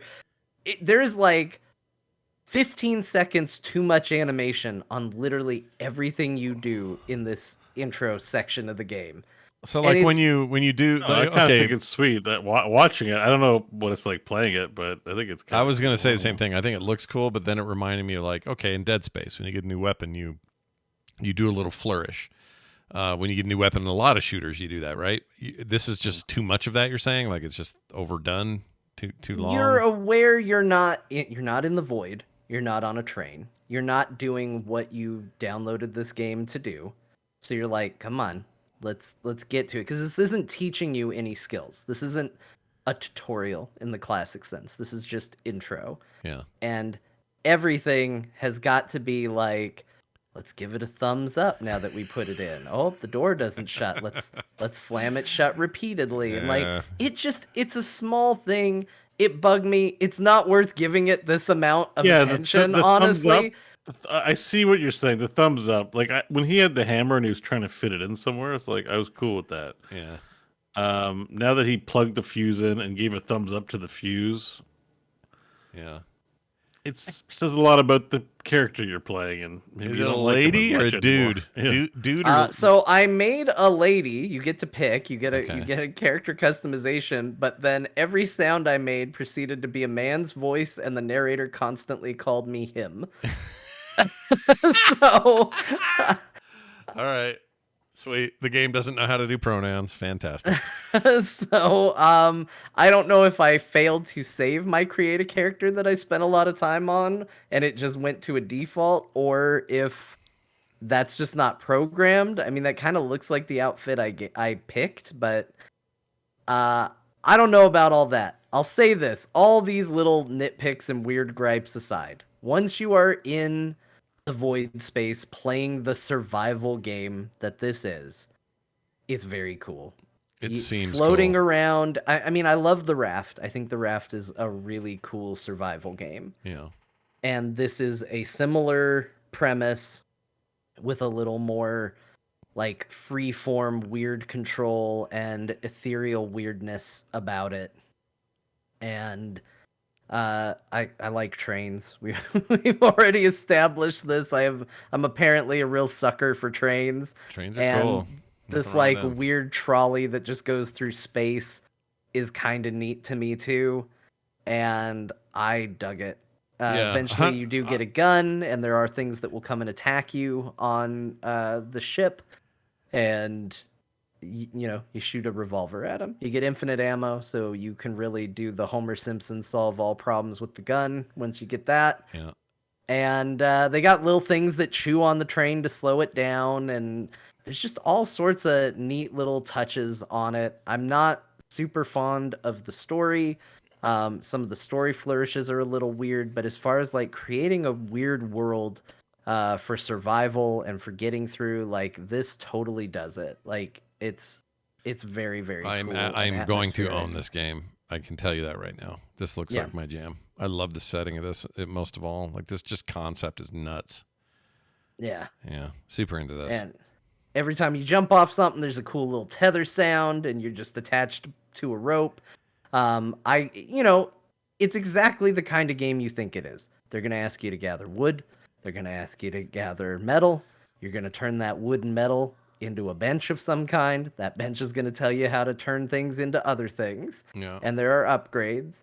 So a lot of this, I didn't play it for very long, but a lot of that's just because it is a known quantity. But I will say, when I was about to quit playing this game, all of a sudden I got to the first, what would be the raft equivalent of an island. Like I got to this port where you went through this big high-tech tunnel and stopped at this place, and it was very mysterious and dark with steam coming out of vents, and I found a skeleton, and very mysterious, and that was very cool. So it definitely has some really neat touches that I think will be in there to discover. You can blare the horn. That's important. Chat says this was a free game on Epic a while ago. Is that true? Because I probably have it then, because I never miss a week. I always get the free game. Was it? That might have free been. on Epic? Someone's saying that. I don't know. I'll have to go look. If that's true, I might have this game, and I just didn't look at it yet because I just would grab those, finish, get out of Epic, and never look back. Probably have 500 games you've never even tried. Oh, I guarantee there's at least that or something like that. But oh man, this is really scratching a thing I didn't know I was itching. It's really cool. Seems like my jam 100%. And okay, I was going to ask you, is there an air? You run out of air or anything? It's not like that. No, okay, nothing like that yet. You are somewhat limited on movement by the tether, but I would imagine that would become something that you could change. I know eventually it gets to where you are mounting machine guns on the train, so that if you get attacked by bigger monsters, you have these giant mounted guns that you can fire at creatures and stuff like that. It's just kind of wild. Yeah, it's wild. I dug it. I enjoyed my time. And I assume you eventually you make a train, right? You're going to build out cars and have like a multi-tiered train. Is my guess. Yeah. Yeah. Okay. By as far as I went in this, all I did was kind of double the size of my trolley. But the video for the game shows a full-on like train with an engine, multi-cars, that sort of thing. So you do eventually get to big train ownership. I may own this already. If I don't, I'm getting it. It looks rad. I also like the raft, so it's very similar. All right, tell me about Grim Guardians Demon Purge. Okay, let me tell you about a game that really surprised me in a weird way. Okay. So last week I downloaded an anime game because it said Metroidvania next to it. Okay. So this week I downloaded an anime game because it said Metroidvania next to it. Oh, great. Okay. And I was like, okay, here comes the anime. Here it is. We got our anime girls, talks of demons and stuff. And then the game started, and my main character pulled out a submachine gun and just started wasting zombies. And it played really well. And I actually really like this game. This is called... It has some annoying anime business in here. Yeah. In fact, right now I'm looking through the option menu to see if I can limit how often they talk. That's why you're in there. Just in case you're wondering why I'm looking through the option menu, it was looking to see if I could change voice line frequency, because literally every time you change characters, they got something to say. As they're doing attacks, they're like, my turn now, and Lord. stuff like that. Ugh. I was like, oh, I wonder if I can limit this, but in spite of it, Ooh, I like think the this game is combat. actually really cool. And by having you switch characters on the fly, and one has a submachine gun, like I said, a demon slaying submachine gun, and the other uses like origami melee weapons. But what this does is it makes it to where some enemies are just really effective um, up close, and some enemies are really effective far away. So you use smart swapping of the character to go, oh well, this enemy runs at me with a really big lance. So if I have the submachine gun out, they're no big deal. I just shoot them. Yeah. No problem. Sure. Like these. Or this one has a big shield out that will deflect bullets, but my big, melee attacks will get past it. So it kind of takes your typical Castlevania format and adds a little extra element of puzzle to it where, what is strong against what, and you can lose one of the two characters. They have independent health pools, so you can kind of inadvertently make the game harder on yourself if you say lose your melee person and you're going up against a lot of range enemies or enemies that are strong against range. You go, oh well, I've just made this game a lot harder and I got to figure something out. Right. So I think this game is actually rad. I looked up the developer. They actually have a pretty strong pedigree in this. Do you remember the guy who made Castlevania? Yeah. Went on and crowdfunded that game Bloodstained. Bloodstained, right. What I don't know if you know or not is before Bloodstained came out, a pretend NES version of an earlier Bloodstained game came out. No, I did not So know it that. was a true homage to Castlevania.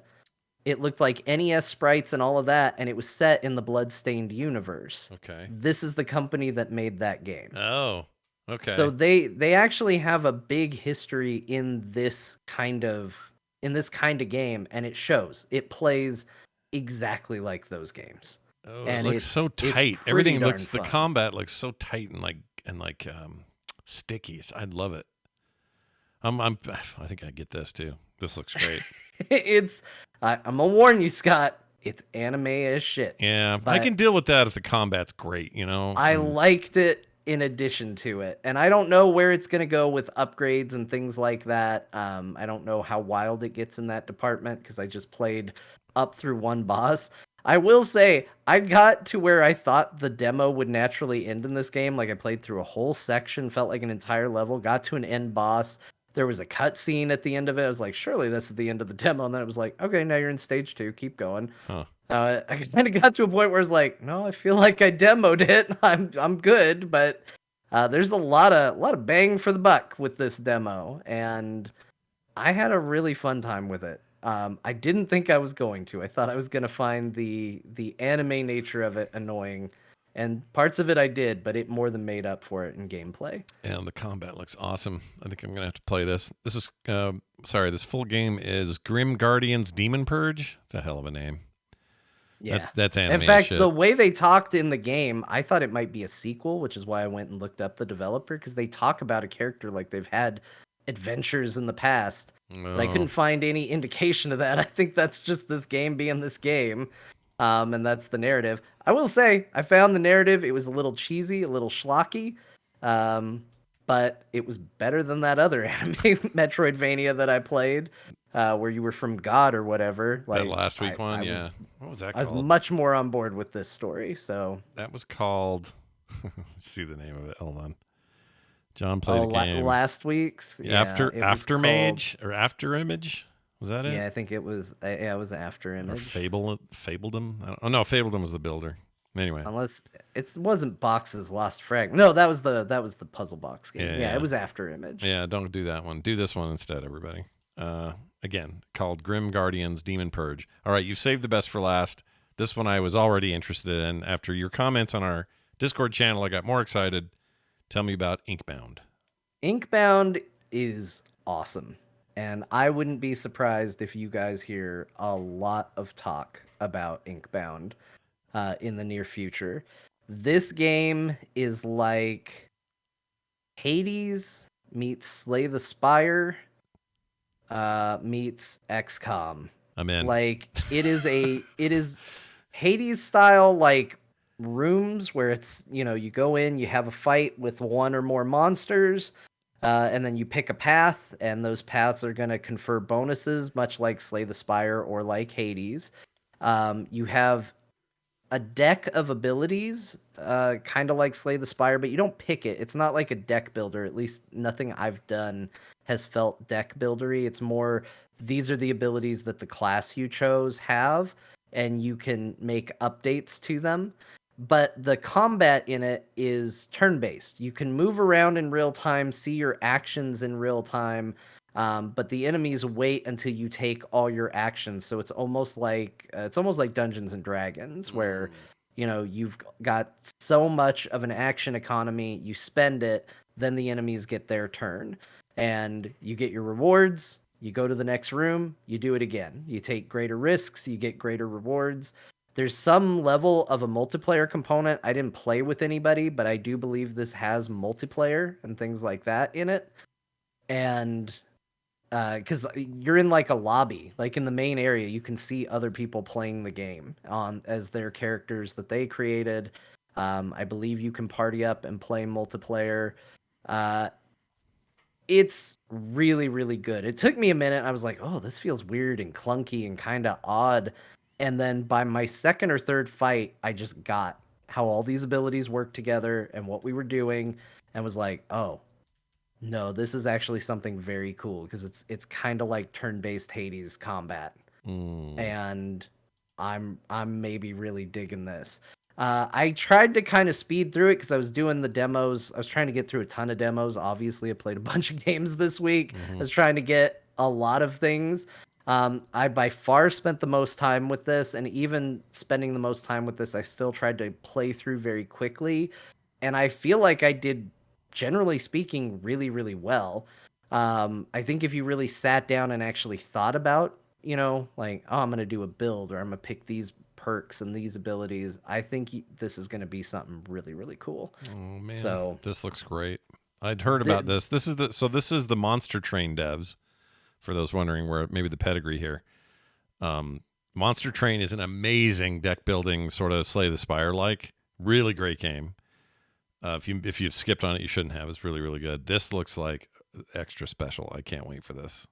Yeah, it's really, really cool. It's kind of the first thing where I've been like, oh, this reminds me of Slay the Spire in like a really different, cool kind of way. Oh man, I'm in. I'm all in. When's this due? When's this coming out? Do we know? I don't know. I don't think we have a date on it, do we? No. I can't find one. I think it says 2023 is all. Yeah, nice quarter and big. 2 of 2023. But it's really neat. Yeah, that looks awesome. Ooh, can't wait. All right. Well, there you go. John did the hard work for us. Did all the demos. All right. Yep. I think I'm taking a break. Although some people did recommend some stuff right at the end of my last stream. They're like, "You gotta try these." I might. We'll see. It was a lot of those demos are still up, so we'll see how it goes. Yeah, it was a big year for that Steam thing, for the next up stuff. Bo, throwing it over to you. You did the thing I was tempted to do, and I almost pulled the trigger on 4 separate times and never pulled the trigger, and now you're making me want to. You played Metroid Prime Remastered on your Switch. You can skip. So I had Christmas money. Yeah. I got $50 from my brother, and it was sitting on my account. Yeah. And Metroid Prime was released suddenly, like Hi-Fi Rush. Oh my God, here's a remaster. Yeah.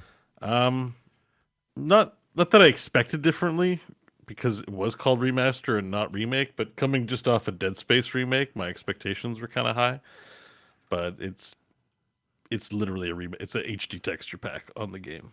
Yeah. If you miss Metroid Prime and want to play it again, which I haven't played, it's well polished. It's a well polished thing, but I wasn't super impressed with it. It's still worth the price of admission if you want to play Metroid Prime. So I'm not trying to be negative, but if you're like on the fence about it, there's like 1,000 games. Like you can play other things. Yeah. I haven't played Metroid Prime. I thought you had for some reason. I guess you played all the 2D stuff. You have a lot of fondness for, but never. 2D I've played. 3D missed me. I was, I'm a Super Nintendo era Nintendo player. I never owned a GameCube or I think I had a Wii, but that was in the era when they did 720p, and we had an Xbox, and I just played Xbox because Yeah. I was mad at. Well, it was my girlfriend at the time who wanted the Wii because it had exercise things on it. I was like, Yeah. all right. Like look Yeah. at this low resolution graphics, Sure. and so the Primes missed me, so I never played any of them. So it's like, oh, I'm curious, let me try it, and I played about an hour or so. Didn't play too much. It's good, but coming off the heels of Dead Space, I was like, this is pretty blocky. this, this is pretty blocky. Like, if you like the game and you're happy to have an HD remaster, fair enough. But I was not blown away quite to the extent. Like I said, it might be just because I played Dead Space Remake and I was blown away by Dead Space Remake. Right. That Metroid Prime remastered feels pretty phoned in, and I just think that was my takeaway on that. However, it was fun. I played it for about an hour or so, and I hope to get back to it. All right. But yeah, if you're on the fence, like skip, play one of the games John recommended. Those are new experiences. This is a game you've probably played before. I definitely did. I love that game. Unless you really want to play a Metroid Prime because you can't wait for 4. That's the other thing. You may just want to dip your toe back in because you can't wait. Yeah. Then yeah, it was worth the money. I'll probably play it again. All right. Breath of the Wild. So Whoa. we skirted one controversy last week and ran headlong into another one. There was a ton of comments on our YouTube page, as well as comments on social media about people having to skip the section where we talk about Breath of the Wild because of the weapon system. Mm. We We didn't really skip though. We still talked about the new thing and all that. We just don't want the weapons to break. That's all. Yeah, but some people really like that the weapons break and think it's like super cringe and unbearable to listen to us talk about how we don't like it because it's actually an awesome system. Oh, the poor deers. Anyway, yeah. Yeah, I know. I They'll know. have to- They So might want refunds, guys. I decided, hey, let me try playing a bit of Breath of the Wild because it's been a while. And I barely played it, so I gave it a solid hour. And it's actually what's funny is playing it in 2023, and I've only played precious little. I'm still in the noob zone, like where you first start. And it's funny how much it reminds me of Elden Ring. It's like almost Elden Ring copied it, except I know it's the other way around. Like it's clearly. It's clearly not a lot of music, very moody. Things do a lot of different stuff. I mean, it's basically, kiddie Elden Ring. No, you're dead on. But this came out before Elden Ring, though, so you're. I know, but the order in which I played it, it just feels I like, see. like it's hitting me like I'm in Lingrave right now, Mm-hmm. And I realize they're still different. And when I say kiddie, it's not pejorative. It's just aesthetic. I mean, it's cartoon and animated and lovely. Mm-hmm. And I was having a good time. I found those big-headed goblin dudes. And got out my axe. I'm like, let me chop some heads. And then guess what happened? Yeah. My weapon broke. Oh, that's a shame. Yeah. And I had nothing to swing with, and I had to remember how to re-equip a weapon. And then all I had was a stupid branch. Yeah. And I was like, "It's dumb."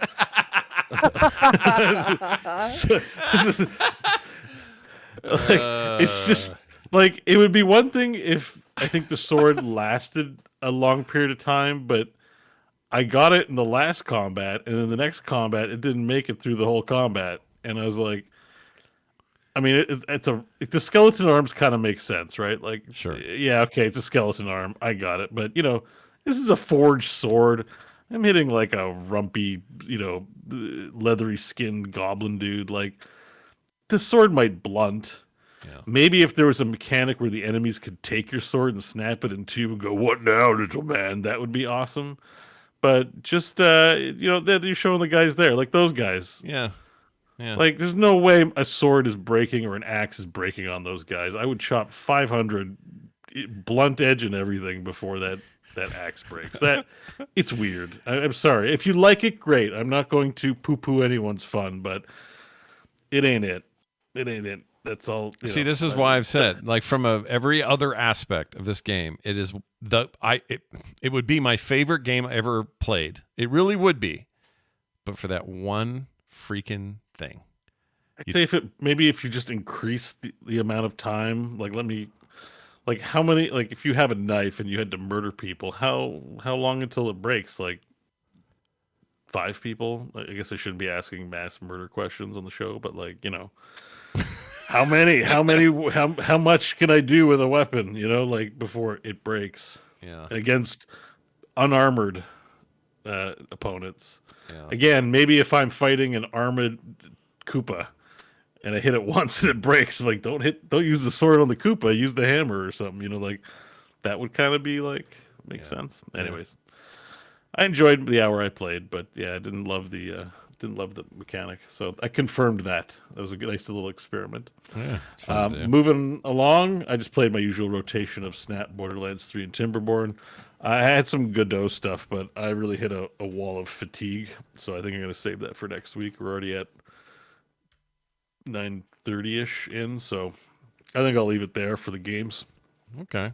For this week. I do like that your 3 choices of game are so divergent. You've got Snap, Borderlands 3, and Timberborn. They all could not be more different than each other. I love that. Yeah, my rotation of games. Well, I play Snap because it's a shitter game. Yeah.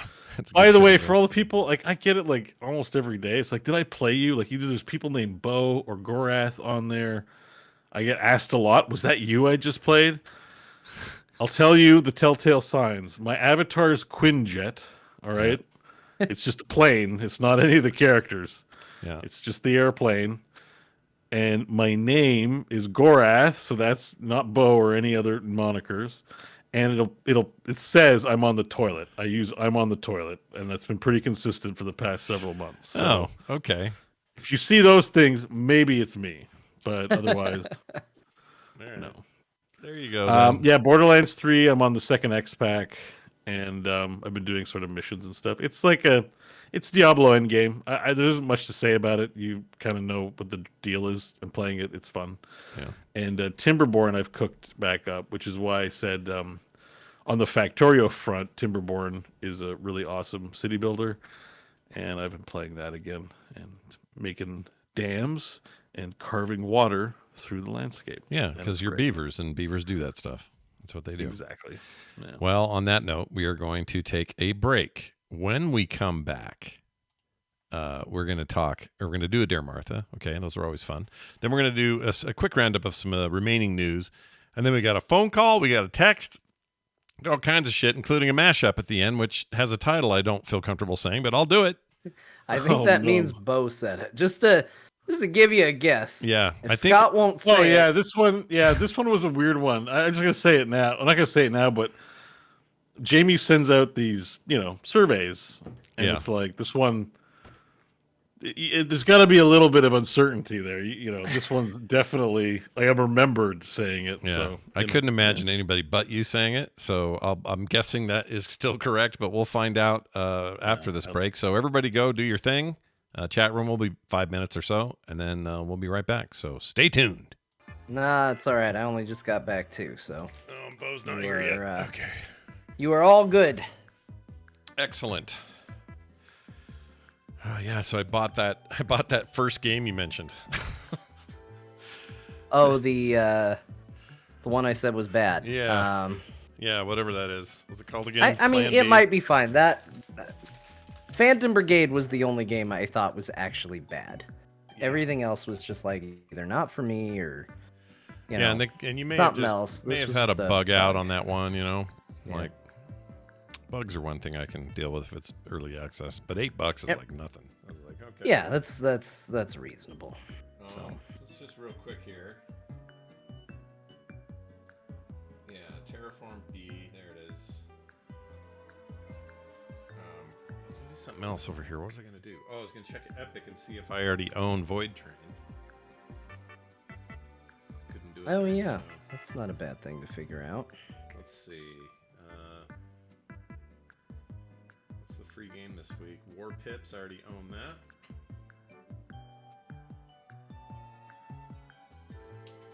Let's see. You have any interest in Wild Hearts?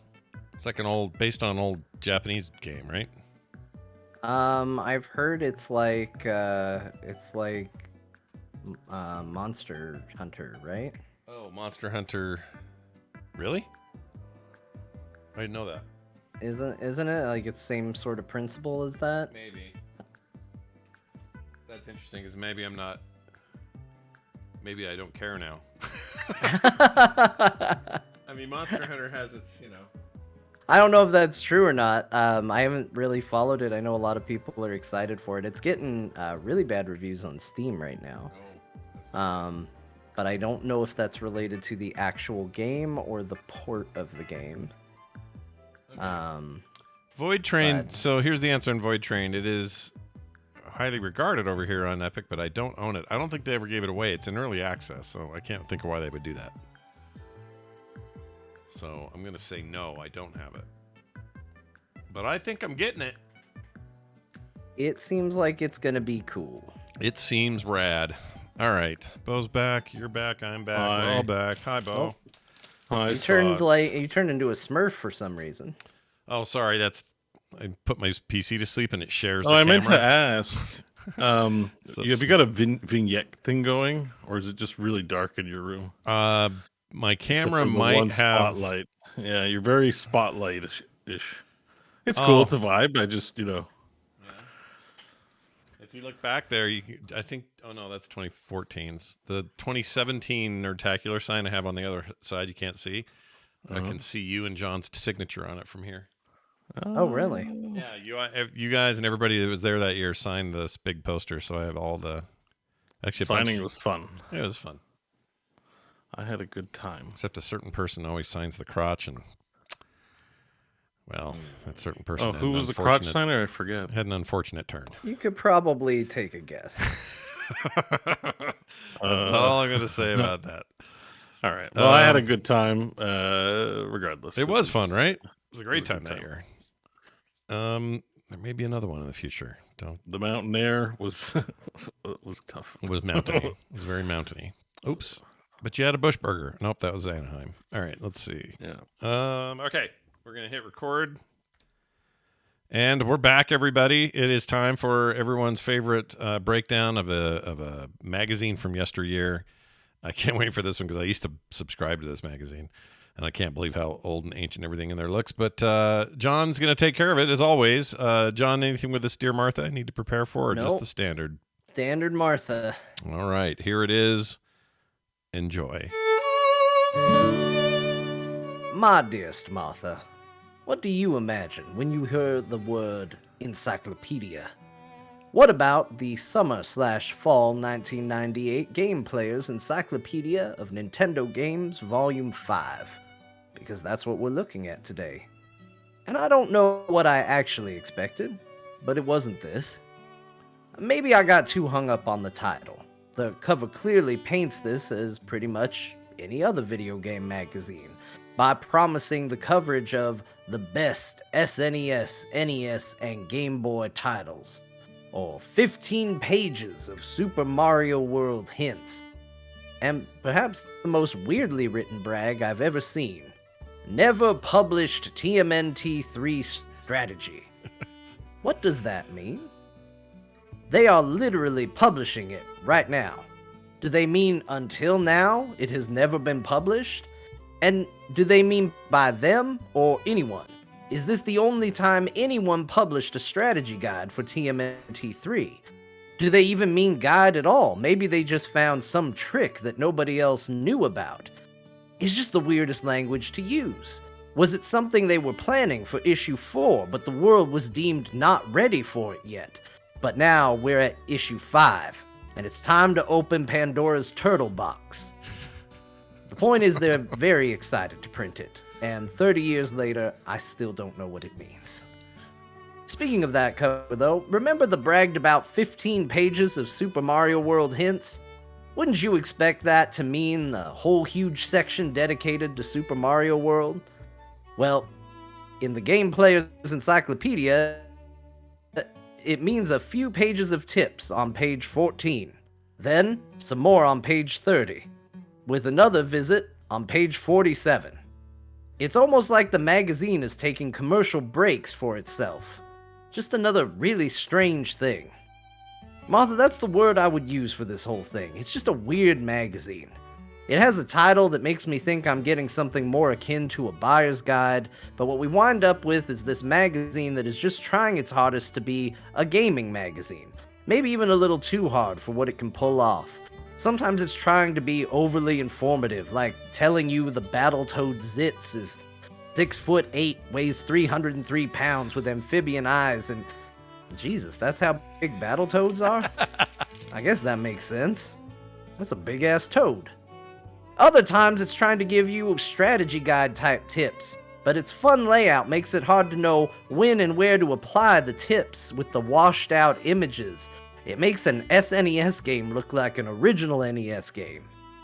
It's not an awful magazine though, Martha. It's almost 200 pages. It offers a much more fun style than a lot of the more serious magazines, and it does earnestly seem to try to be informative, even if it doesn't always hit that mark. Hell, it even includes a translation guide to understand what Bill and Ted are saying, if you don't speak fluent Wild Stallion. For example, dudes are non-babe persons. Fascinating. Oh my god. This magazine makes the interesting choice to front and backload its handful of ads. So without much to choose from for an ad of the week, I offer you this headache in print form for the advertisement disguised as a game, MC Kids. It is designed like someone just discovered the word art section in Microsoft Word and made an awful ad with it. But it's better if I just read it to you. Can't talk long, I'm playing MC Kids. Way wildest game ever, I should know. Me, Darren Bartlett, invented it. That's MC as in major cool, mega challenging, mondo crazy, as in the MC Kids Mick and Mac, two cool dudes I mind warped into McDonald land, who turned the whole place upside down. Totally. Think you know McDonald land? Wait till you meet Nash, Go For It, Psycho, and the other video misfits I've unleashed. If you think you're too old for MC Kids, have your mom buy it for your little brother. Bet Junior will never see it again. It's a radical new world for your Nintendo Entertainment System. Wow. This ad is a hate crime. Wow, Martha. Mondo cool. Yeah. Although now I am craving fast food hamburgers. And as it is the 1990s and we've yet to demonize trans fats, I'm going to enjoy the hell out of it. Yours in time, S. Beckett 98. Oh, man. So that ad looks like 4chan paper form, is what that looks like. It's heinous. It's really bad. Is that really Darren Bartlett in the ad? I think so. I don't know. Probably. Who's Darren maybe. Bartlett? We supposed to know He's him? wearing sunglasses. He's got like a mohawk, Yeah. but He's cool, man. Look at him. He's he cool. clearly doesn't normally major wear a cool. mohawk. Yeah, he's major Mondo cool. crazy. It's like 32 or something. Is this a Virgin Games joint? Yeah, it's Virgin Games doing this ad. That bottom two, got it, get Yeah. it, play it. That's it. I'm out of here. Yep. Like, Yeah, that's good. Major cool, mega challenging. It's gross.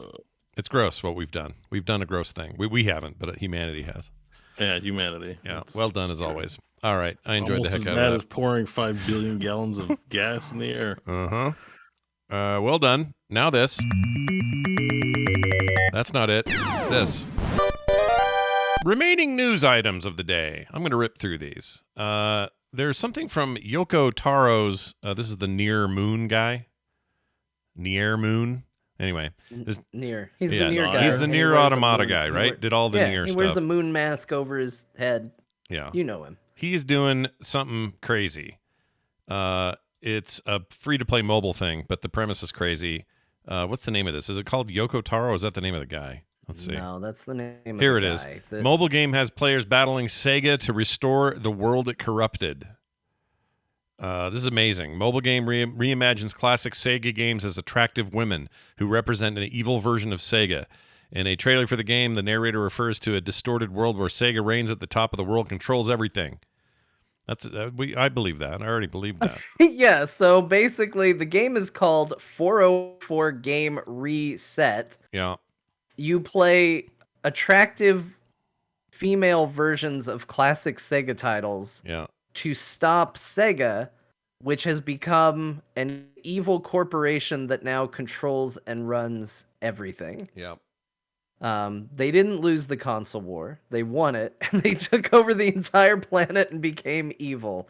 I'm gonna tell you, Scott, I wish this game wasn't a mobile game because that sounds like the coolest game I've ever heard in It my sounds life. so ridiculous and over the top. There's Virtua Fighter represented, Virtua Cop, Afterburner. I mean, this is a Sega joint, right? It's a Sega game. There's a quote in this Video Games Chronicle article where he said, where is it? He said, "It's a world that imagines that if things were to go well for Sega but then got out of control, it would end up like this. I want to deliver the truth that Sega is hiding from people, as many as possible. Please help me spread the word. Let's take back the original world from the Sega state." The deep Sega state? Okay. Yep. All right. I'm going to check this It's- out when it comes out. There's no question.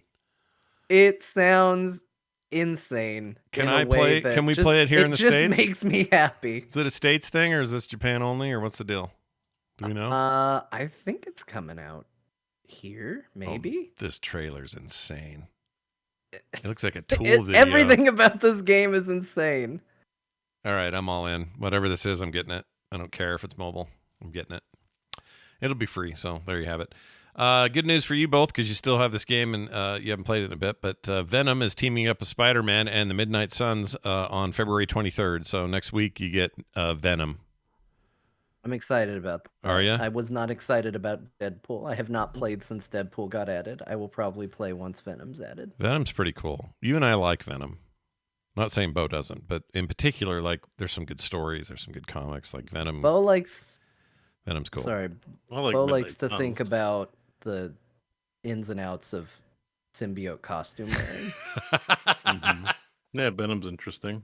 The hygiene situations. Interesting. Yeah.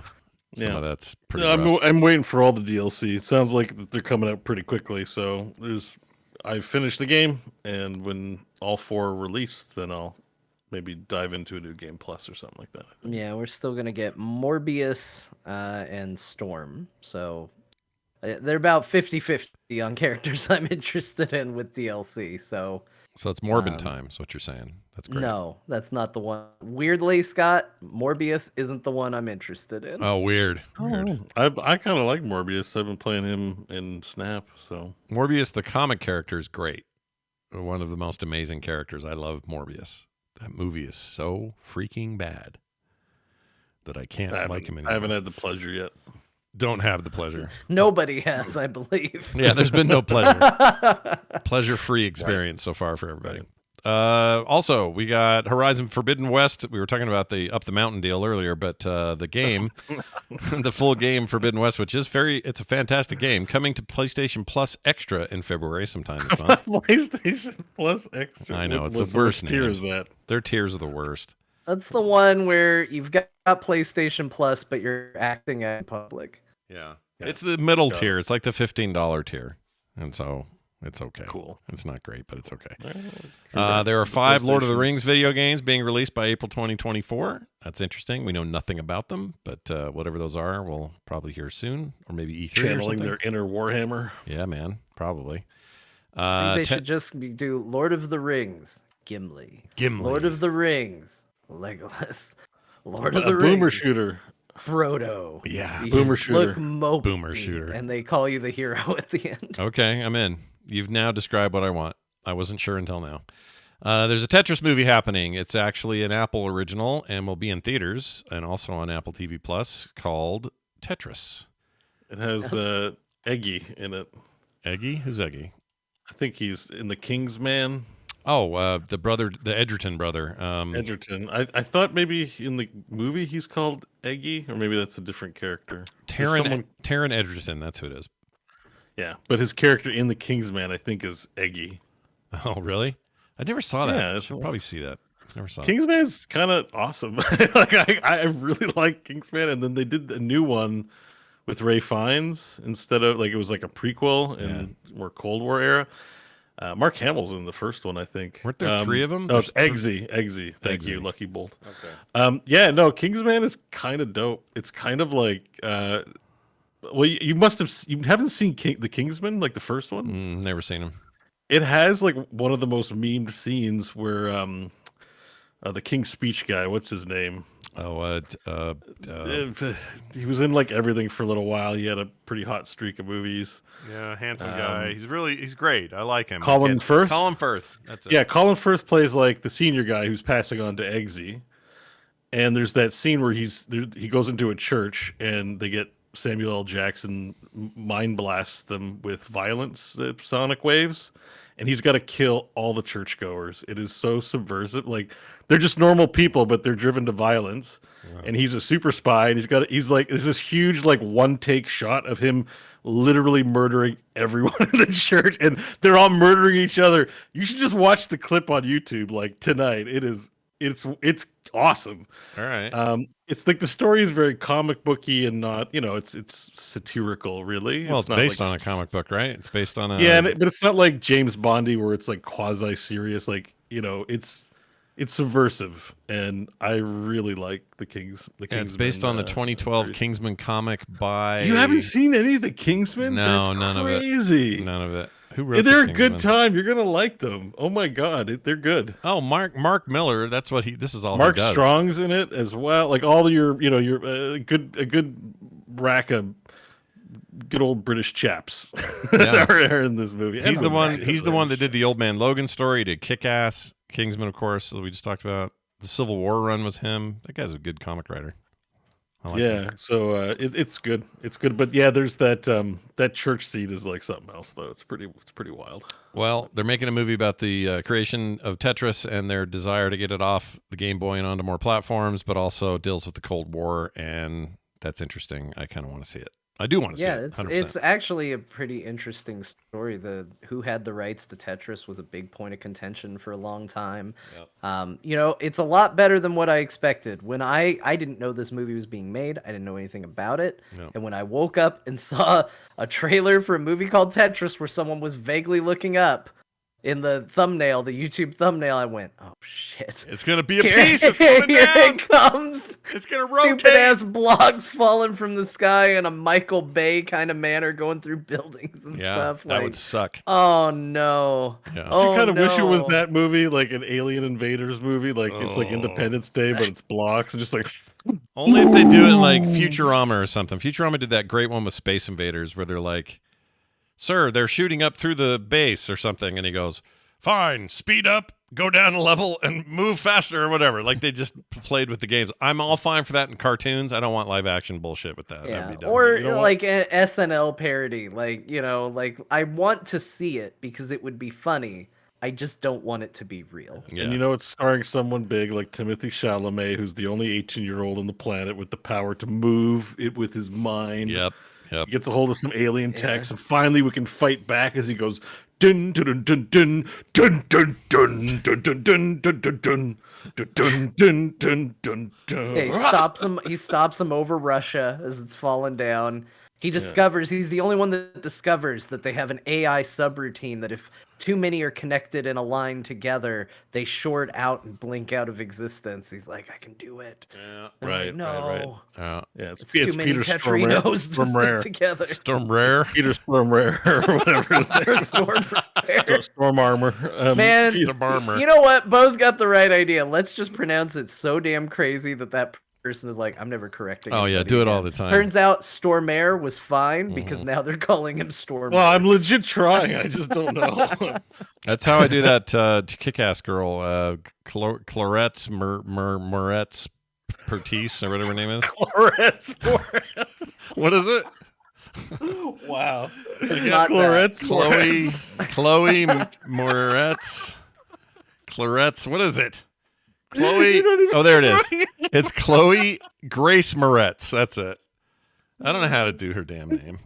Florence Moretz. I like her a lot, though, but I don't know her name very well. All right, moving on. What else we got? Oh, Tetris movie. Red Dead series is getting an exhibition in the National Cowboy and Western Heritage Museum. I just thought that was cool. That's funny. Yeah. That's pretty cool. Yeah. That's funny, though. Those games are really, 2 in particular, so detailed, so deep on what was that era that I think it probably deserves it. So that's very cool. And then finally, Cocaine Bear, an upcoming movie. Looks super stupid, but also maybe great. Can't hear the name without laughing. I know, it's great. Why. It's appealing to me. I don't think I'm gonna watch the movie, but I do laugh when I hear You know what's awesome about that Cocaine Bear thing is it's based on a real story, but they acknowledge this. They're like, this is based on a true story. The story it's based on is that a bear ate a bunch of cocaine and immediately died from overdose. Yeah. But the movie's like, well, we're taking it from what would happen had he not overdosed, and that's the movie. So they're obviously very tongue-in-cheek with this. But anyway, they made a Pac-Man ripoff game that you can play, and then people like it. Like, it's legit. It's good. You eat little like 8 balls of Coke? You eat, Yeah. you eat chunks of Coke, and then campers. Let's see if I can find the thing here. I don't have a I direct saw the link to it. trailer for it, and I was like, I can kind of get behind it. This is an interesting idea. Yeah. It hit me right. I was like, yeah, Cocaine Bear. Yep, it looks good. Like, it looks legit. I have not played it yet, but it looks like it actually plays pretty well. So anyway, that's the thing to go seek out. Cocaine Bear, the Pac-Man ripoff. It is now time, ladies and gentlemen, for calls and emails. That's a good question. And here's the first one. This is a very quick call with a very important statement. And so let's just hear it. Here we go. Right? Where is it? Oh, shit. Is this it? You guys planning on playing Atomic Heart next week? There it is. Atomic Heart That's next week. the whole call. That's huh? the entire call. You guys planning on playing Atomic Heart next week? Yes, the answer is yes. As soon as that hits, I'm playing it. I realize that there's some kind of weird Russian money involved. I'm just playing it. Well, Mick Gordon donated all is publicly stated that he's donating all of his earnings for making the soundtrack to, I think, Red Cross for Ukraine relief. Good. Mick Which, Gordon's a good you know, dude. is I like him. Somewhat in response to the goings on, like at a protest, right? Right. That sounds like, oh crap, I earned money from something I find inhumane. I'm giving the money away. I don't know that the team the team that made the game aren't necessarily pro Russian aggression. They're just Russian developers who, like games over here, we get money. Yeah, from... they've received criticism for not speaking out enough, but they're in Russia. Dude. Well, not for nothing, but speaking out in Russia has different consequences than speaking out in America. Right. Just to be clear, 100%. That's not saying that they're good. That's not me taking a side, but that is me saying like it's one thing to hold that standard over somebody in America where you can kind of just say what you want. It's a very different reality if you're in Russia to say, well, they didn't speak out. Yeah, and it'd be Russia another enough. thing if this was Putin going, my nephew, he make game. You play game, you like game. That's not happening. That's not what this is. They're not tied like that. I don't know. I don't know why it's a controversy. Well, I don't like. I'm not quick. You're probably right. Maybe it's out of control or not out of control. Like maybe it's something exaggerated. I don't know what the truth is, but I find it like significant that he would feel badly enough to return his money Mick or Gordon? give his money away. So I think people should educate themselves. Go out, find out. I think it's worth knowing where your money goes, for good or for bad. Or play it on Game Pass because you even if paid it for that doesn't anyway. change what you do, even if you look and go, oh, that sucks, but you know what? So does anything I buy that's owned primarily by Tencent. So does anything I buy at a fast food restaurant. But at least go find out if you're concerned about it. Make a judgment. Make call. your own judgment call. The truth is, it's on Game Pass. You already paid for that, and that pays for a whole lot of games all lumped into one. And you didn't give them $70, so play it on Game Pass. You'll be fine. I am going to play that game. I can't wait for it. Actually, I think I'm going to play it. If It it looks gets rad. good reviews, I'm going to play it. yeah, it looks freaking rad, and I love Mick Gordon's music, so that alone is enough for me to at least crack it open. Yeah. Well, anyways, I think that's what this caller wanted was to. Oh, you think that's it? It's play some, yeah. Why would you ask that? We've said multiple times that we're looking forward to playing it. Then there's controversy this week.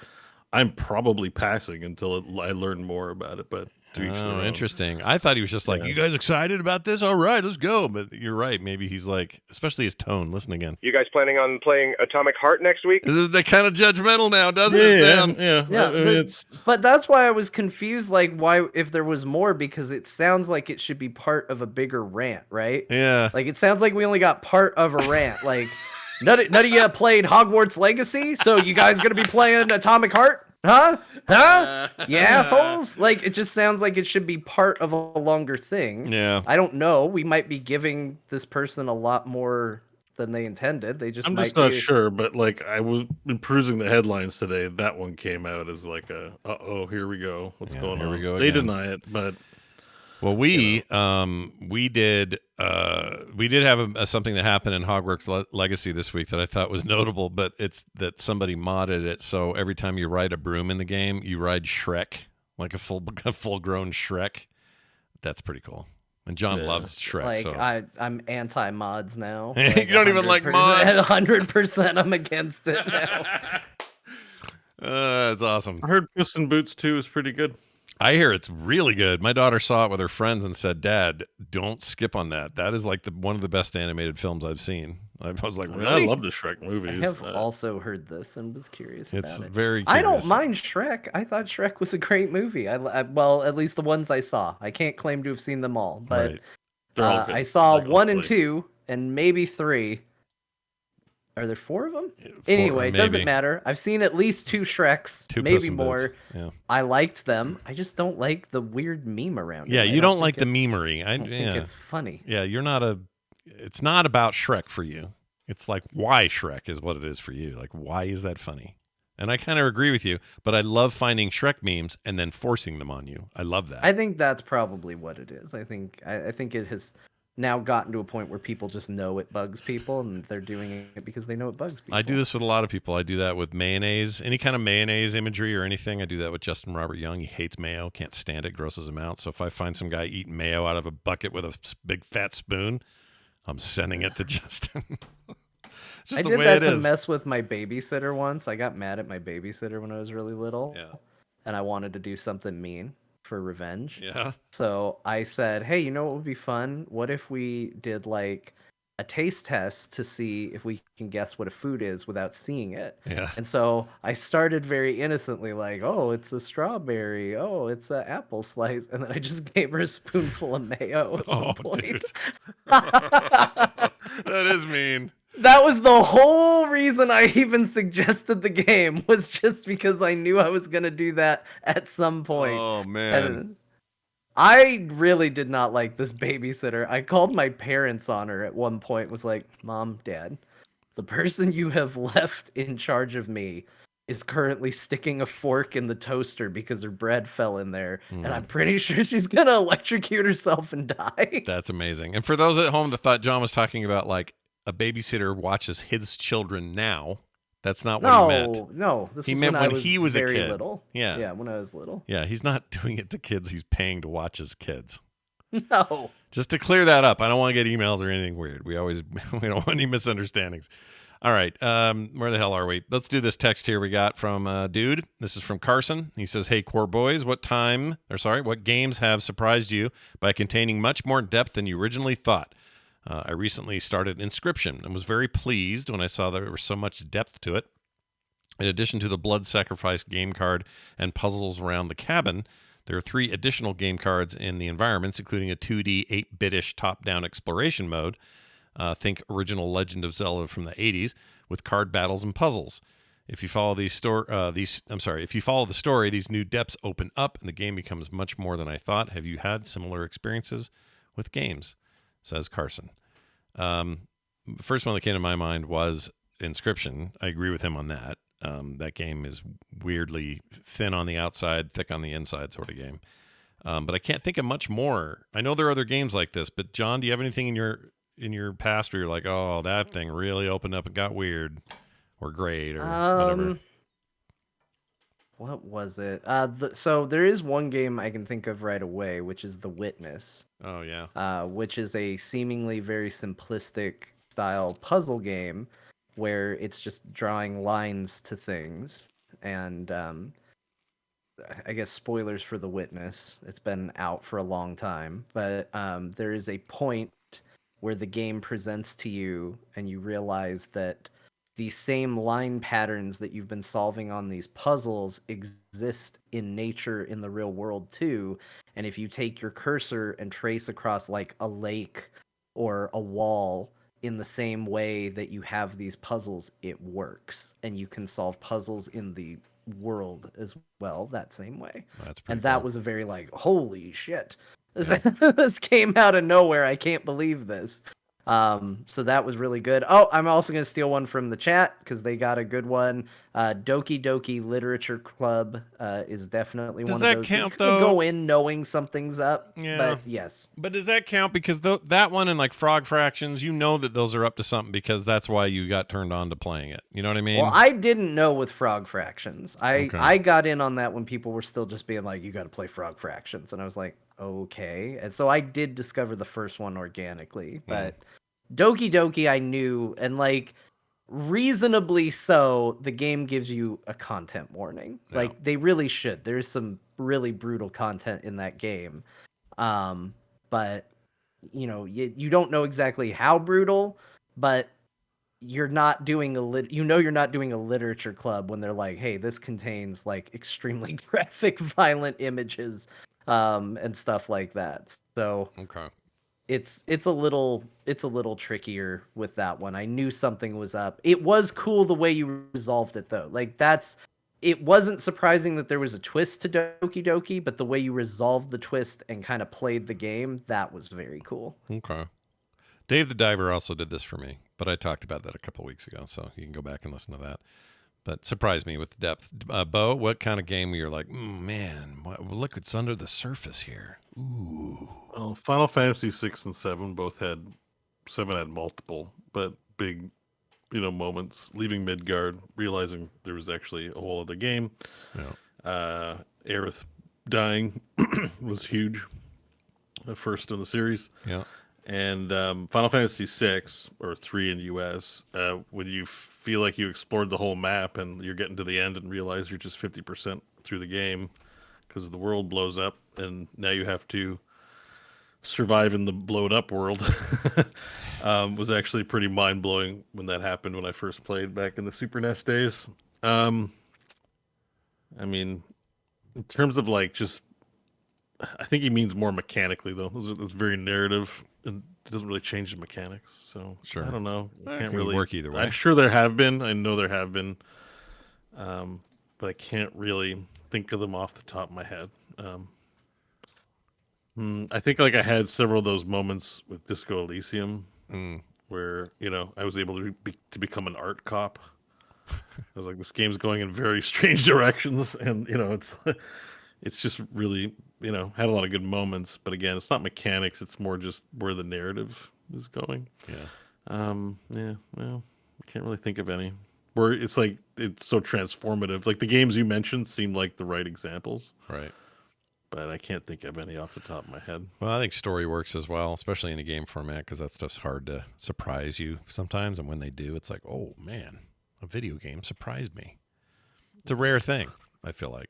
They're limited by a lot of the, constructs of the day and how we make games. And it's just all iterative of each other. And nobody's really surprising anybody. But once in a while, I think it's more the realm of the indie game than it is of the AAA, for sure. Yeah, that is absolutely true. All right, we got a mashup this week. Jamie put one together, and I'm going to say the name, even though I don't want to. But one of us coined the phrase "clit tickler." It was not coined. I've heard it's a saying as old as the mountains. Right, the ones that you go up as Mountains formed and just threw it out there just to see what people thought. Horizon up the mountain tickler. Anyway, I mean, it was I don't trauma think- inflicted on me that got inflicted elsewhere. Like I had a soul patch and someone called it that, and I was like, oh yeah, I guess that works. well, in that case, I don't think there's any mystery to who. we all think Bo said this. I think that's also... I know for sure I said this because I can hear people saying it to me back when I had one of those. I'm trying to find Jamie's updated chart, and I don't see it. I'd like to see it. It's like 82% for me. Like I even saw it on the thing, and he commented. I'm like, Oh, here it is. Yeah, 85.4%, 12.2% for me, and John a paltry 2.4%. Jeez Louise. wow, right. who are the people voted for John? I don't know. I don't know. John said that. Yeah. They must. I don't know. They must watch my stream where I would curse a little bit more or something. But Well, I don't think I've ever said that on stream. So As you I guys think know, probably it's more okay. about the journey than just destination. So now Destination. we're gonna take that journey and find out how it got there. Here you go. I'm in you. I'm like I could feel it. I feel you inside me. Bitch, I'm Bayonetta. Pay me.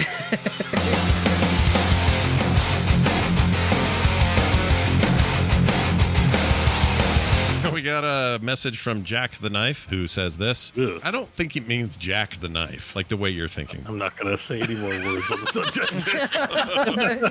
You all know where my head went, and I'm gonna comment no further. Yes, go there if That you'd was like. pretty self-explanatory, and if it wasn't, you didn't need to know anyways. It's not important. That novelty is what they trade on. That's their life bread, or what? Life bread. It's their life bread. I'm gonna do like a tapas spread of Tapas. Like tapas. all the games that Tapas. people have bought me, which is like almost I think you literally. can do that on Twitch.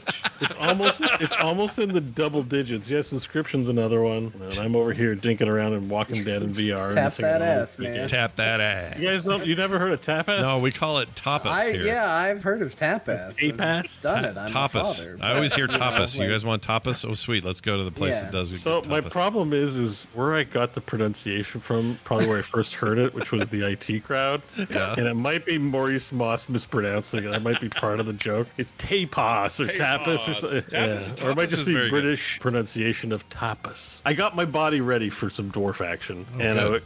what do they say? Is it blue balls? Whatever. Like when you're just like not, you get Randy, but instead you get nothing. You know, Yeah, like, or sure. whatever it is. I don't know if it's blue balls. I think that's something different. It's just whatever. It's the ultimate letdown. Sorry, I don't know why I made it adult. Sorry, kids. Sorry, kids. Do not jack the knife. All right, let's get on At to. least- No, never mind. I'm not saying any more words. Because the knife likes it, and you you get won't. dirty. Yeah, you're That's not the gonna worst like thing it. a pig. Yeah. You just want to make sure you hold the knife by the handle. Oh, what if you held it? Oh, so blade, not blade up, blade down. Blade. Boy, not I'm in sure hand. glad that someone somewhere is going to be like, man, I'm really glad I listened to Core this week. Yeah. I found out the right way to jack a knife. Jack a knife. Yeah. Oh, Bo's camera went off. Bo, did you leave us? No, I'm here. Oh, thought maybe you're nude, or you never know. He's like, show's over. Ripped it I'm right off. out of these clothes. Naked. I'm done. Shows out, guns out. All I think about is, you ever put like food color dye in water? Yeah, yeah. Like how one little drop and it just immediately Just goes, feathers "Blah." out all encompassing. Yeah. I just imagine that happening around you. You're the Man, center I of didn't that think about drop. that. They were solid shit, so I didn't really think of. It's more just like rocks sinking to the bottom of the lake. You're Yeah, I think confident. that's what they want you to think. Yeah, you're Yeah, confident. but I mean, like fish shit in the lake, and you swim in it. You know, whatever. yeah. I don't know. I Yeah, feel but like you it's have their. plausible deniability. Yeah. They probably did, but I don't know that they did. If I poo in a lake, I know I pooed in a lake. Yeah, and if you tell me you pooed in a lake, now I know that you did. She hums constantly. Yeah, always She's humming. always humming. For a lady called Quiet, she sure likes to not be quiet when you Man, need her to. This is taken out of context. It's super misogynistic. All right. The lady on the team, and she never shuts up. Yeah, shut up, They be lady. And then you could make the name of a god. So the realm, people would be praying to Agabalsac. Like Agam, Old because I was Agabalsac. thinking like the Yeah. GM running the server, but there's like, I'm not hearing enough prayer for Agabalsac. So you have people in Stormwind going, praise be to Agabalsac. Look at your little. What's that called? Little A soul patch. soul patch. Look at you. Yeah, clit tickler, that they used to call it. Oh, jeez. All right. I've Wow. never heard it called that till now, but now I have. Yeah. Maybe that's in my Trailer Park Boy's life, Sorry, is that too adult for the show? It's I pretty really- adult. I often forget kids listen, but hey. Not anymore. We got rid of him on this episode, so now we can say whatever we want. going That's right. forward. Parents, tell your kids. Explain what Uncle Bo just said, and it'll all be fine. Oh, man. Yeah, you did say it. Boy, howdy, did you say it. That was like some Tolstoy War and Peace. That was a really long one. That wasn't. Oh, shit. I just dumped my water over. Hold on a second. Oh, you spilled some today. We're Nice. Good. The lid was mostly Oh, on. got Good. his revenge. The lid was mostly on. Okay, we're good. Whew. Oh, la, la, la. That's That gonna freaked be me a out. new mixer It- again. In honor of there being so much shit, and I'm legit kind of feeling tired. We sort of skipped over something, and I wonder if we could just take a minute because now all the shit came up, and I kind of feel bad. Oh, what? What is it? Where? Where did we skip? Well, because some development on Lake Run. So I sent you. Hang on, let me get the link here. Oh, I you sent it got to both of you, but have you can play upgrade? it locally an update on Lake Run. Let's see. on Lake Run. So here we go. Can you access that link? It's a drive link. Yeah. Lakerun.zip. Let's see here. Oh, Should be there's an exe zip and everything. on. Okay, so I'm going to download. Oh, I can't run it though because I'm doing this from a Mac, but so I can't show anybody. But I am going to definitely run it. Is it later. easier if I do it then? I can just do it. Can you It's do it just and share screen? You won't get sound. There's fart sounds. Oh, Can you send? You can't send sound through Zoom or through. I guess we're not. 'Cause we're muted on I Zoom. didn't have it linked. Oh well, it's fine. You can check it out. All right, another time. I'm definitely But downloading it. here, let me just. I'll share the progress in honor of everyone who loves this, because there was more of it. It's not done yet. Yeah, You know what I mean? sure. Will it ever be truly done? You know, it'll be like Star Citizen. The new Star Citizen is Lake Run with Bo. Great games are never finished; they're only abandoned. No, Bo's got a lot of gifts and stuff in front of this. I can't see it. Why is that behave that way? Stupid Bo Schwartz thing. Oh, and it went away. Oh, all your stuff's in front of it. Oh, is this a What is phantom? going on?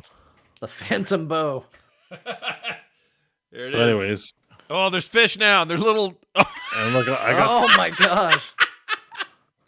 Okay, listeners who are 95% of our voice or our listeners that aren't watching live, Bo's got fish and he is pooping on the fish in rapid. It's Is kind of that funny. Is Yeah, that Marlin from Finding Nemo? Yeah, kind of. I don't know. It's just some free asset pack, so the fish are going, and it doesn't really damage them anything. It does have physics. It lands on them and slows them down a little bit. Yeah, I see him bumping them down a little bit when it gets hit and But slows yeah, them. and I also included a little hop. Oh yeah, look at that. You get a little layer on it. Yeah, This so you can is jump progress, around. man. Look at this. This is great. And there's sound. Is it like you got sound? I mean, I know I can't Yeah, hear there's it, but- sound. That's why I can't. Every time a poo comes out, there's a fart sound. Fantastic, dude. We're heading toward big success. This is huge. Anyways, that's the update. I was a little too tired, but now I'm like, well, okay. In honor of Jamie's mashup, let's show what's going on. All right. I also like So your there you ghost visage when the thing faded in. That's weird. Yeah, right. Bo Doing a appears weird through thing. the lake. Very weird. All right. Well, I've downloaded it. I will be demoing that later. That's amazing. Oh, Incredible. and there's no quit button, so you have to alt F4. You know what? I've played some What? very official releases that still leaned on that as a method to get out of their game. I hate that when that happens. I mean, I understand it if it's like not a real game yet, I pre-alpha. just didn't program it in yet. Yeah. So- But like No, but games that are they're, supposed to be like- done, it's like, what are you doing, AAA game? How am I supposed to get out of you? You know? Yeah, it's Hate that. bad. Well, I love it, Bo. It's awesome. Keep it up. Real quick note about our friends on Patreon. We got a bunch of new ones today. Maybe you'll get early access to this game once it's ready. If you're a patron. Patreon.com/core show is the place to go. We got some brand new folks like Mark Gale, Roman Kubu, Andrew Diamond, Mr. Potato. Oh, finally. Yeah. Now get the missus on board and Yeah, get the old get lady a going. stew going. We got Way Menard, Tofu. The entirety of Tofu is here. And Oh, Troy Press. All of these fine people joined us because they like a service that gives you no commercials ever, pre-show content every week, and more monthly benefits by signing up today at patreon.com/core show. Do it today. Thank you all for being there. We really, really appreciate it. Everything else is at frogpants.com/core. That includes our email address, the phone number to call or leave messages or send us texts. Any of those things are fine. And that's it. That's our show. We like to throw it to Grandma, let her tell everybody what games we played because so many of you complain we don't mention them again. So we're doing it now. Grandma, take the mic and tell us what we played. And because you all like it quick, I'll go down the list real fast for you. The boys played Pharaoh, A New Era. That was Scott and John playing that. Then Scott played Ember Knight's Dead Cells ESO, which, you know, we made a house. Bo was really excited to hear about it. John played Factorio, and then he played a bunch of demos. Plan B, Terraform, Phantom Brigade, My Dream Setup, Sons of Valhalla, Void Train. That's Void Train. I said it right the first time, damn it. Grim Guardians, Demon Purge, Inkbound. Bo played Metroid Prime, Breath of the Wild, and continued to play Snap, not Pokemon, Marvel Snap, Yeah. Borderlands 3, and Timberborn. It's harder when I can't read it. I have to guess what Snap means. I really like Fast Grandma a lot. I think this is the new Grandma. That's Grandma's great. Yeah, it's really strong. Cocaine Grandma. Yeah, Coke Grandma.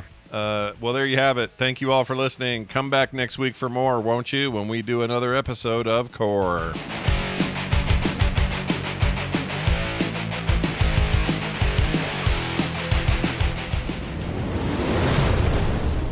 This show is part of the Frog Pants Network. Yes. Get more at frogpants.com.